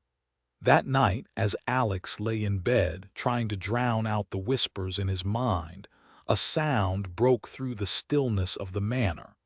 At first, he wasn't sure if it was his imagination or if it was real, but the sound grew clearer, unmistakable. Children's laughter, high-pitched, joyful, and yet wrong. The laughter echoed down the hallway, soft and playful, but with an unsettling edge to it, like something was mocking him. Alex's heart skipped a beat. He sat up quickly, his pulse quickening. The rule he remembered: do not open the door if you hear children playing. It was one of the first rules Miss Holloway had given him, and now it echoed in his mind like a warning bell. The laughter grew louder. There were more voices now, a chorus of innocent-sounding giggles and shrieks, too many for just one child. It was as if a group of them were playing, running around just outside his door. He could hear the soft patter of tiny feet across the floor, the rhythmic scuffling of shoes on the old wooden boards. Alex's pulse raced in his chest. His eyes darted to the clock midnight. A chill ran through him. The rules, the warnings, they were all real, and he had ignored them before. He couldn't ignore them again. He shouldn't open the door. But something inside him was curious, desperate to know what was out there. He gripped the edge of his blanket, trying to steady his breathing. The laughter continued, louder now, and the scuffling of little feet became more frantic, as though the children were running up and down the hallway outside his room, playing a game he couldn't see. It sounded like they were getting closer. Then the rattling began. The door, which had been still and silent just moments before, shook violently in its frame. Alex's heart skipped. The rattling was accompanied by a soft thud, followed by the unmistakable sound of small hands, tiny hands scratching at the door. "Don't open the door," he thought, his fingers clenched around the edge of the bed as the door continued to shake, the rattling intensifying with every passing second. It was as though something or someone was trying to get in to force the door open. The knocking grew louder, more desperate. The sound of little feet shuffling across the floor echoed in the hallway. Alex swallowed hard, his throat dry, his body frozen in place. He couldn't just ignore it. He had to see what was going on. But the rules. Fighting his growing panic, he slowly pushed himself out of bed. His knees were weak beneath him as he made his way to the door, each step feeling heavier than the last. His heart was thumping loudly in his chest, his breath shallow, as if the very air in the house had thickened, suffocating him. He reached the door, his fingers hovering above the handle. He knew the consequences of breaking the rules now. He had felt the entity's wrath when he opened the window. The fear it fed on had only made it stronger. But the curiosity, the desperate need to know what was happening, overpowered his rational thoughts. With a shaking hand, Alex placed his eye to the peephole. At first he saw nothing but darkness. The hallway was empty, the shadows stretching long and twisted in the dim light that leaked through the cracks in the walls. The laughter had stopped. The scuffling of little feet had gone silent, leaving only the eerie stillness behind. For a brief moment he thought maybe it had been a figment of his imagination. Maybe the house was playing tricks on him, feeding into his growing paranoia. But as he focused on the space outside the door, he saw something that made his blood run cold. There were marks on the door, scratches, deep gouges in the wood as though something had been clawing at it. The marks were fresh, still raw, and they ran up and down the length of the door, jagged and uneven. It was clear that whatever had made them had been deliberate, insistent. Alex recoiled, stepping back from the door in horror. He hadn't heard the scratching until now, but the marks were unmistakable. Something or someone had been at the door, desperate to get inside. His heart hammered in his chest as he turned and backed away from the door, his legs shaking beneath him.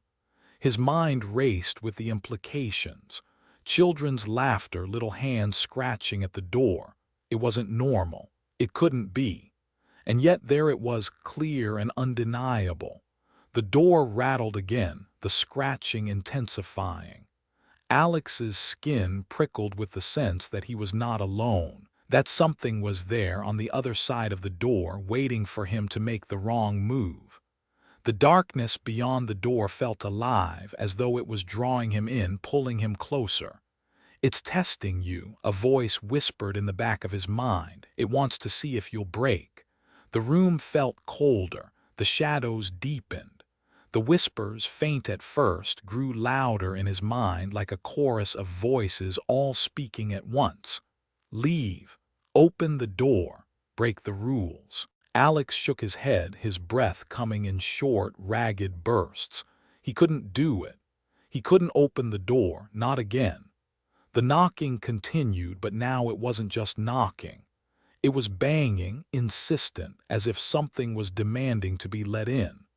The scratching grew louder, sharper, as though the hands on the other side of the door were clawing at it with increasing desperation.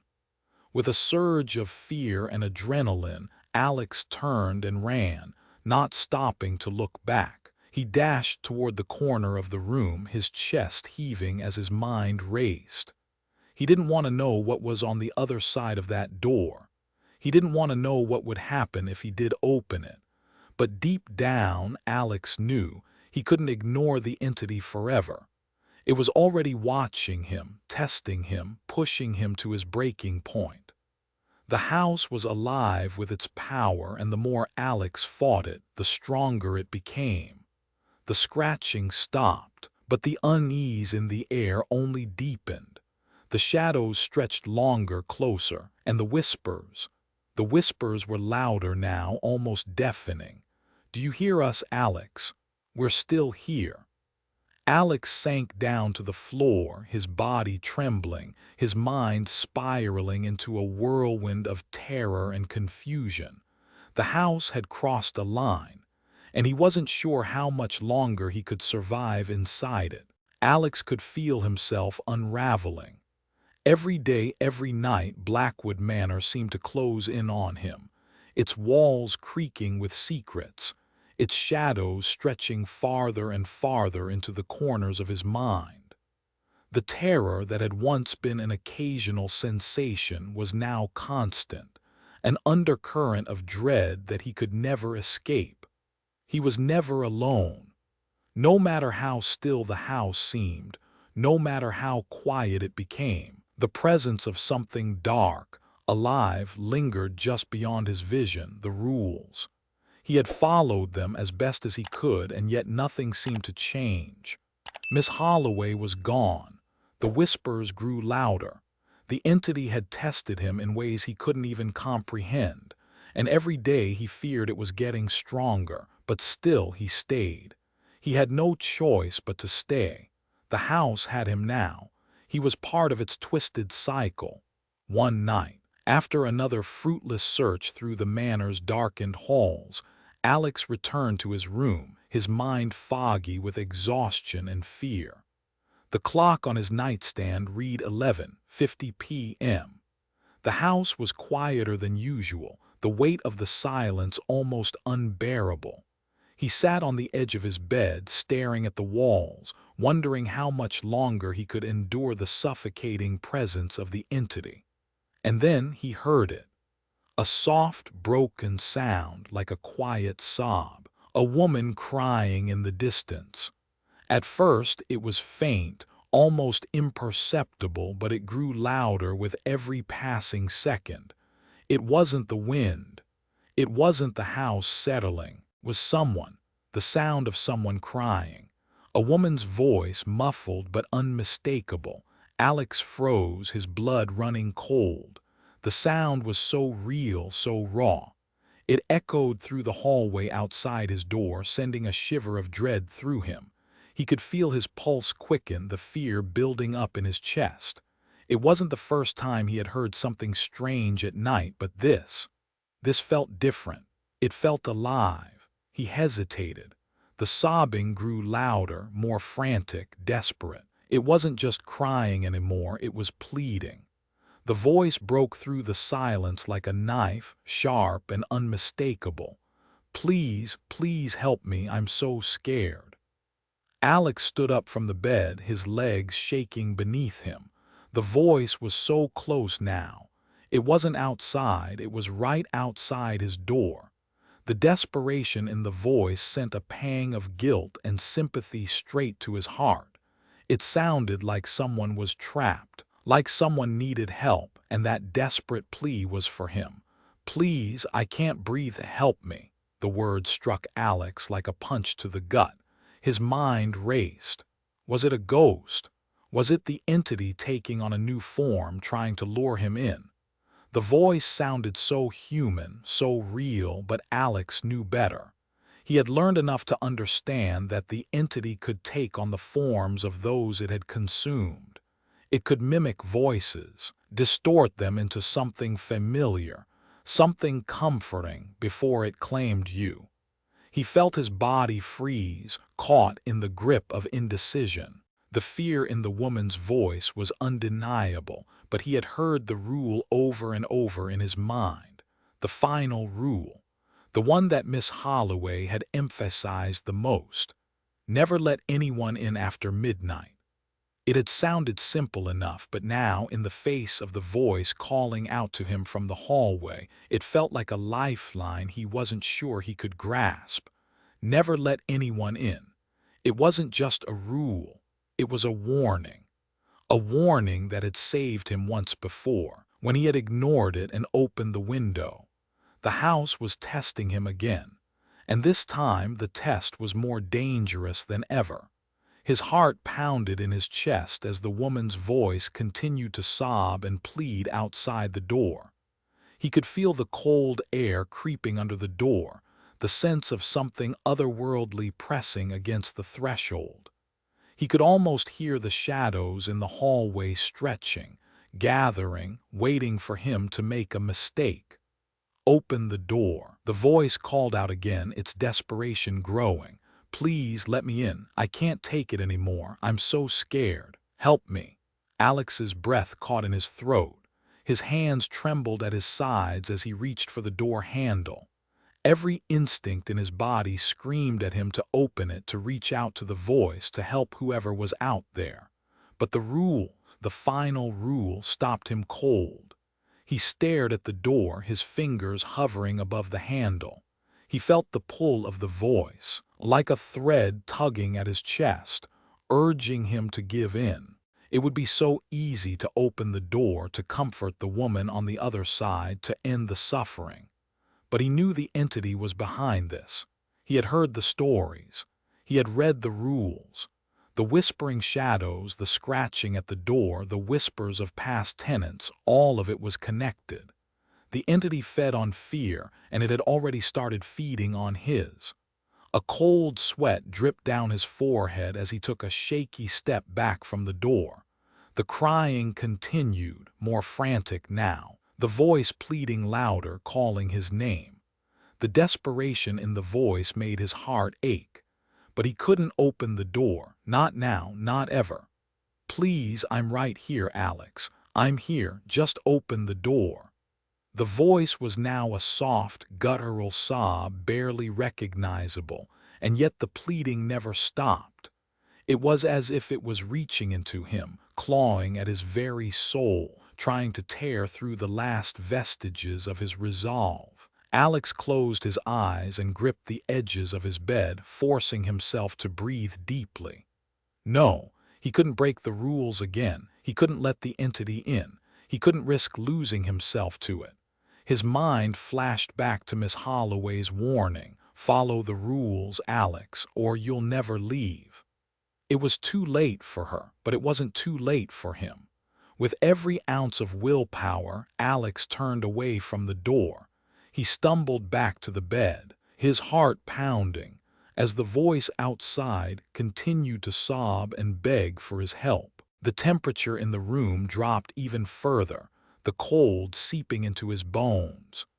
The shadows seemed to move closer, stretching toward him like hungry hands. The whispers grew louder, echoing in his mind, drowning out the sound of the voice. He fell to his knees, hands pressed to his ears, trying to block out the cries that were now mixed with the whispers, the low murmurs of voices from beyond. The walls seemed to close in on him, the air thick with the weight of fear and anticipation. Alex wanted to scream, to beg for it all to stop, but he knew that if he gave in, if he opened the door, it would all be over. The entity would win. He would become part of it like the others before him. The sobbing outside the door slowly faded away, replaced by an eerie silence that felt like an absence, like a void. Alex's breathing was shallow as he sat in the middle of the room, trembling. He didn't know how long he stayed there, but the night seemed to stretch on forever. The house, too, was still, but the sense of something dark watching him, waiting for him to make his next move, never left. He had followed the rule, and for now that was all he could do. But Alex knew deep down that the entity was testing him. It wasn't over. The final warning had been given, and the house was waiting for him to make his next mistake. The next rule he broke could very well be the last. Alex sat alone in the dim light of his room, the shadows stretching long and unnaturally across the walls. His mind raced, spiraling into a chaotic tangle of fear, confusion, and frustration. Each night seemed to drag him deeper into the nightmare of Blackwood Manor.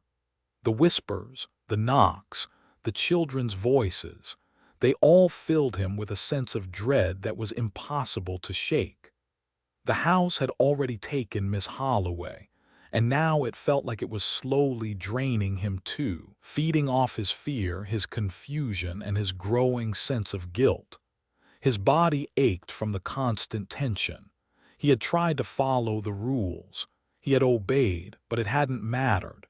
The entity, whatever it was still there, lurking in the darkness, growing stronger with each passing day. The more he tried to fight it, the more powerful it seemed to become. And yet, Alex knew he couldn't keep running. He couldn't keep hiding. He had to face it. The house, the entity, it wasn't just an external force. It was feeding off him, feeding off his fear. But there was one thing he hadn't yet tried, confronting it directly. That thought was enough to make his pulse quicken. But it was also the only thought that gave him any sense of hope. To break the cycle, to escape this nightmare, he would have to face the very thing that had been tormenting him. And the only way to do that was to understand it. As Alex sat there, contemplating the impossible, something strange happened. The air grew colder. It was subtle at first, a slight drop in temperature like a chill creeping into the room. But it quickly intensified, and soon Alex could see his breath misting in front of him. The shadows in the room seemed to grow, stretching farther and deeper into the corners, consuming the space. And then, just as quickly, the door to his room creaked open. Alex stood frozen in place, his heart racing in his chest. He hadn't opened the door. In fact, he hadn't even heard anyone approach. But there it was, wide open, a dark void on the other side. A cold breeze swept through the room, carrying with it a faint whisper. His blood ran cold as the whisper turned into a voice that he recognized. Alex. His breath caught in his throat. The voice wasn't his own. It wasn't a sound from his mind, but a voice that seemed to come from the very walls of the manor. The tone was familiar yet foreign, an echo of something long buried. He stepped toward the door, his feet heavy with dread. The shadows on the floor seemed to reach out, pulling at him, but he forced himself to move forward. He crossed the threshold of his room and into the hallway. The house felt even colder now, the temperature dropping rapidly as he made his way down the dark corridor. His mind raced, his heart thumping loudly in his chest. He knew something was about to happen. Something was coming. And then he saw it. A figure appeared at the end of the hallway. A man, standing just out of reach of the flickering light. The figure was tall, dressed in old-fashioned clothes, and his face was obscured by a shadow. But Alex knew immediately who it was. The man stepped forward, and the dim light revealed his features. It was the ghost of Aldrich Whitmore, the original owner of Blackwood Manor, the man whose occult practices had bound the entity to the house. Alex froze, his breath catching in his throat. He had heard of Aldrich Whitmore, of course. The history of the manor, the rumors about the family's involvement in dark rituals, and the stories of the entity that haunted the place, it all began with him. "You're him," Alex whispered, his voice barely audible. Aldrich Whitmore's ghostly form remained motionless, his eyes dark and penetrating. "You've finally come," he said, his voice rich with a strange, ancient sadness. "It's been so long since anyone has come to understand what's happening here." Alex took a hesitant step forward. What do you want from me?" The ghost's eyes flickered with something akin to regret, and for a brief moment Alex could almost feel a hint of humanity behind the cold, supernatural presence. "I was a fool, Alex," Aldrich Whitmore said, his voice low and almost sorrowful. "I sought power beyond my understanding. I thought I could control the entity I summoned, but instead it controlled me. It feeds on fear, on guilt, on the despair of those trapped in this place, and it grows stronger with every soul it consumes." Alex swallowed hard, the weight of the ghost's words sinking in. "The entity, it's feeding on me. It's feeding on my fear." Aldrich nodded slowly. "Yes, and it's feeding on you because you're refusing to follow the rules. It feeds on your disobedience. Each time you break one of the rules, it gains more strength, more control over you. The more afraid you become, the stronger it gets. Alex's mind reeled. He had suspected this, but hearing it from the ghost confirmed his worst fears. The rules, the strange, seemingly pointless guidelines, it was all part of the entity's twisted game. It wasn't about keeping the tenants safe. It was about feeding the entity. Then how do I stop it? Alex asked, his voice raw with desperation. How do I escape this place? Aldrich's gaze hardened, his eyes narrowing as though he was looking into Alex's very soul. You have to confront it. Face it directly. Without fear, it will test you. It will try to break you, but you cannot be afraid. You must show no weakness. If you do, it will devour you like it has devoured so many before you. Alex's heart pounded in his chest as the weight of the words settled over him. Confront it. Face it without fear. I can't, Alex whispered, shaking his head. I'm not strong enough. I've tried everything. The house, the entity, it's too powerful. Aldrich's form seemed to shimmer in the dim light. You are stronger than you think, Alex. Fear has been your enemy, but you are not alone. The rules, the real rules, are not about submission. They are about control, control over yourself. You must confront the darkness without letting it control you. That is the only way to break the cycle. Alex stood there, his mind spinning. He had never imagined it would come to this, facing the entity, confronting it directly. But now he realized there was no other choice. He couldn't run. He couldn't hide. To break free from Blackwood Manor, to escape its grasp, he had to face the thing that haunted it, and to do that he had to face his own fears. You've already made the first step, Alex, Aldrich said, his voice softening. You've chosen to confront the truth, but remember, the entity feeds on fear. It will try to break you. Do not let it. Stand strong. Stand your ground. Alex nodded, his mind made up. He had spent too long running, too long hiding in the shadows of this house. Now it was time to confront the darkness head-on. With a newfound sense of determination, Alex turned and walked back toward his room. His footsteps were steady, resolute. He was ready. The final confrontation was coming. The entity had been feeding on his fear for far too long. Now it was time to face it and break the cycle once and for all. The night air in Blackwood Manor was suffocating, thick and still, as if the house itself was holding its breath, waiting for something to happen. The whispers, once faint murmurs, had intensified in the last few hours, swirling in Alex's mind like a tempest. They spoke of things he couldn't quite comprehend, half-formed words that slithered around the edges of his thoughts, pushing him closer to the precipice of madness. Tonight was the night he would confront the entity. Alex knew what he had to do. The time for running, for hiding, had long passed. The entity had fed on his fear, his doubt, his confusion for far too long. It had been hiding in the shadows of the manor, lurking in the darkness, growing stronger with each passing day. But he had learned enough. He understood its nature now, its insatiable hunger for fear and guilt, its twisted need to trap souls in the web of Blackwood Manor. He had already broken one rule, already faced its wrath. But tonight it would face his wrath. With a steely resolve, Alex grabbed the old iron key Miss Holloway had given him, the one that unlocked the basement door. His hand gripped it tightly as he moved toward the door. He could feel the weight of the house bearing down on him, its oppressive energy like a pressure on his chest, but he didn't stop. He couldn't.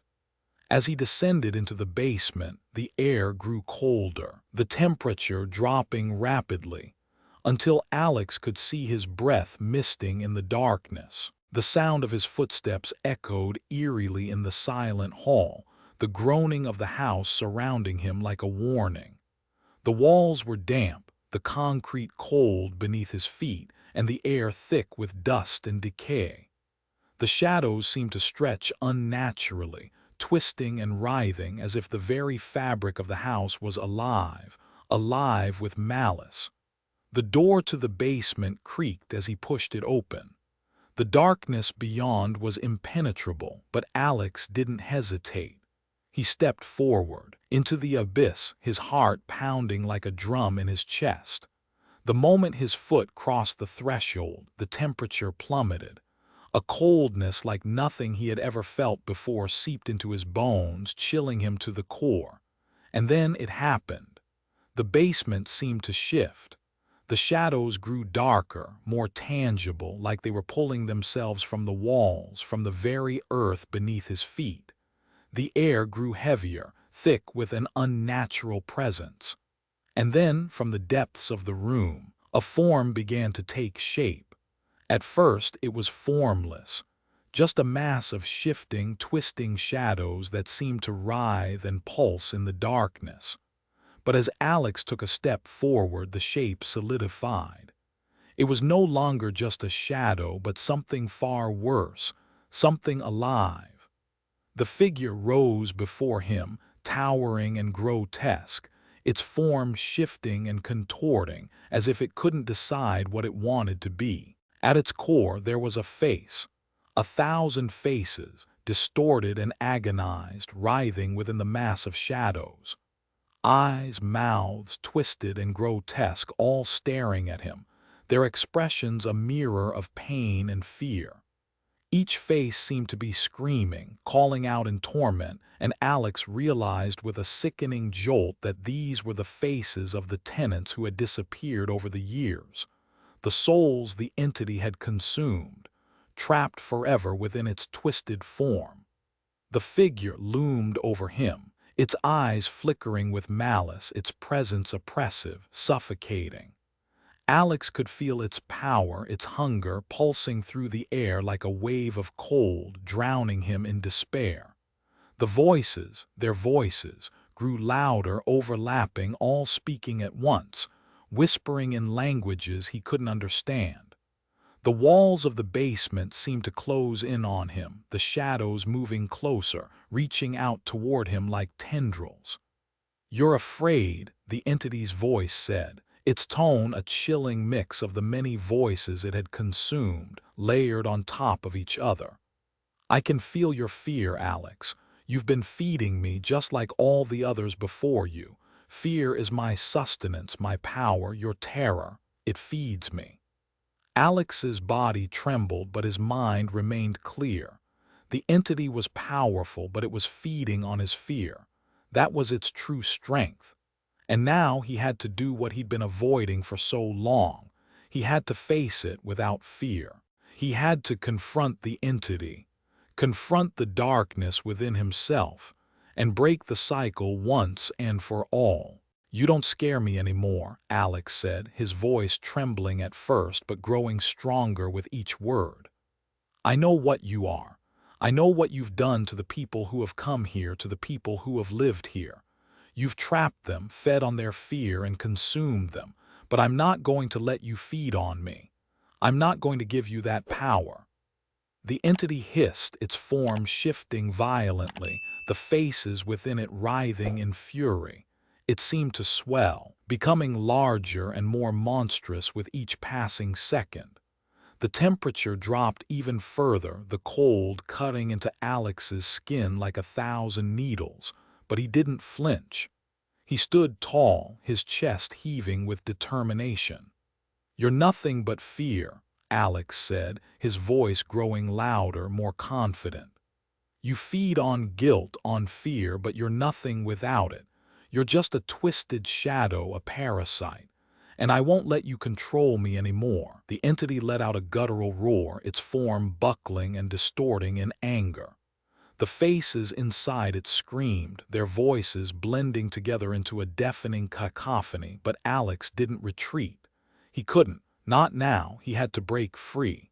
"You think you control me. You think you've trapped me in your cycle of fear. No, Alex said firmly, stepping forward, his eyes fixed on the writhing mass of darkness. "I've seen you. I know what you are, and I refuse to let you take me. You can't keep feeding off me. You can't keep feeding off anyone." The entity screamed, the walls of the basement shaking as its power surged, but Alex stood his ground. His mind flashed to the faces he had seen in the mirror, the tenants who had been consumed, and his resolve hardened. This entity, this force, was nothing but a twisted remnant of guilt and fear, an amalgamation of suffering that had fed on the weakness of those who had come before him. "You are a lie," Alex said, his voice steady, his heart calm. "You don't control me. I refuse to be your next victim. I will be the one to break this cycle."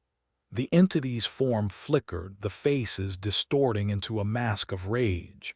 "You cannot defeat me," it hissed, its voice like 1,000 serpents whispering in the dark. "I have fed for centuries. I am the hunger, the darkness. You cannot escape me." "I am escaping you," Alex retorted, his voice fierce. "By facing you, by not giving you my fear, by not running away." The air seemed to vibrate with the force of Alex's words, and slowly the entity began to shrink. The faces inside it twisted and screamed, but they no longer had power over him. Alex had stripped them of their hold. "You feed on fear," Alex said softly, almost to himself. "But I'm not afraid anymore. I've faced my fear, and now you have no hold over me." The entity shrieked in agony, its form flickering and distorting one final time before it collapsed in on itself, the shadows dissipating like smoke, leaving only the cold, empty basement behind. The whispers faded, the oppressive weight lifted, and the basement returned to its dark, quiet state. Alex stood there, breathless, his body trembling not from fear but from the sheer intensity of what had just transpired. The air was thick with silence, the oppressive presence of the entity gone, its power shattered. He had faced the darkness and survived. With newfound strength, Alex turned and walked back toward the stairs, the house around him now eerily quiet, as if it too was holding its breath. The nightmare was over, but Alex knew this was only the beginning. The entity was gone, but the house still held its secrets, and he had broken its cycle, for now. As he stepped out of the basement and back into the manor, he felt the first true breath of freedom in weeks. Blackwood Manor was no longer its prison. It was his victory. The air in Blackwood Manor had shifted, an unfamiliar weight lifting from the walls as if the house itself exhaled a long-held breath. For the first time since Alex had arrived, there was a stillness in the atmosphere, a strange calm that contrasted with the suffocating tension he had lived under for so long. It was as though the house was waiting, holding its breath in anticipation, just as Alex had been. Waiting for the final act, the conclusion of the cycle. He had faced the entity, confronted it with the full force of his will, and in doing so he had broken the cycle of fear. But the victory hadn't come easily. The entity, a malevolent force born of terror and anguish, had fed off his every doubt, every moment of weakness. But Alex had learned something in the process. He had learned that the real power over the entity was not in running, not in hiding from it, but in facing it head-on with unwavering resolve. As the entity's form had crumbled, its whispers had faded into silence, its shadow dissipating like a bad dream. The temperature had returned to normal, the cold that had once pressed against Alex's skin receding into nothing. The shadows in the corners of the manor no longer seemed to move, no longer seemed to breathe with life. The oppressive weight of the house had lifted, and for the first time since Alex had arrived, he could breathe freely. But there was still a part of him that remained uncertain. He had faced the darkness. He had stood his ground and emerged victorious. But even now, the echo of that victory felt hollow.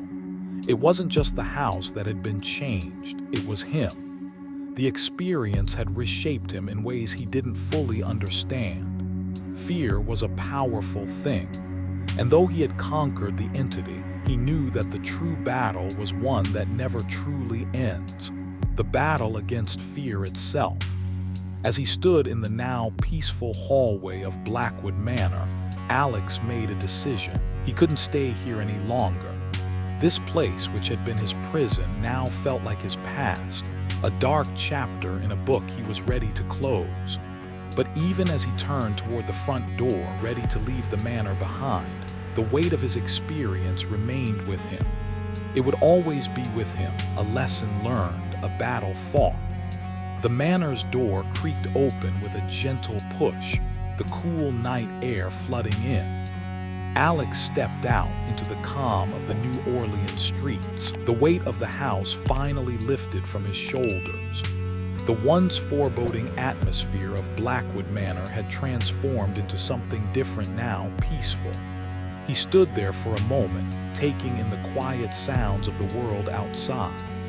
The only sound now was the soft rustling of leaves in the wind, the distant hum of city life, a far cry from the whispers that had filled his mind in the depths of the manor. And yet, Alex knew that the experience had changed him. The house, the entity, and the rules, they were all a part of him now. The fear, the darkness, the struggle, it was all a memory that would never truly fade. But the lesson he had learned was clear. Fear was the true enemy. Fear that held you prisoner, that made you believe you were powerless against the darkness. But now, Alex had power. He had found it by facing his deepest fears and standing against them. As he turned to leave the manor behind, Alex made a silent vow to himself. He wouldn't forget what he had endured in Blackwood Manor. He wouldn't let the lessons go to waste. There were others out there, trapped in their own cycles of fear, struggling with the same forces that had tried to break him.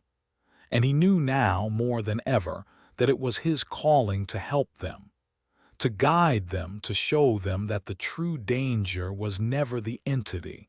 It was the fear that held them captive. He would be the one to help others break free. He would be the one to show them that sometimes the most dangerous thing in life is not the monsters lurking in the shadows, but the fear that keeps us from living fully, from breaking free. And so, Alex Matthews stepped away from Blackwood Manor, but not as the same man who had entered it.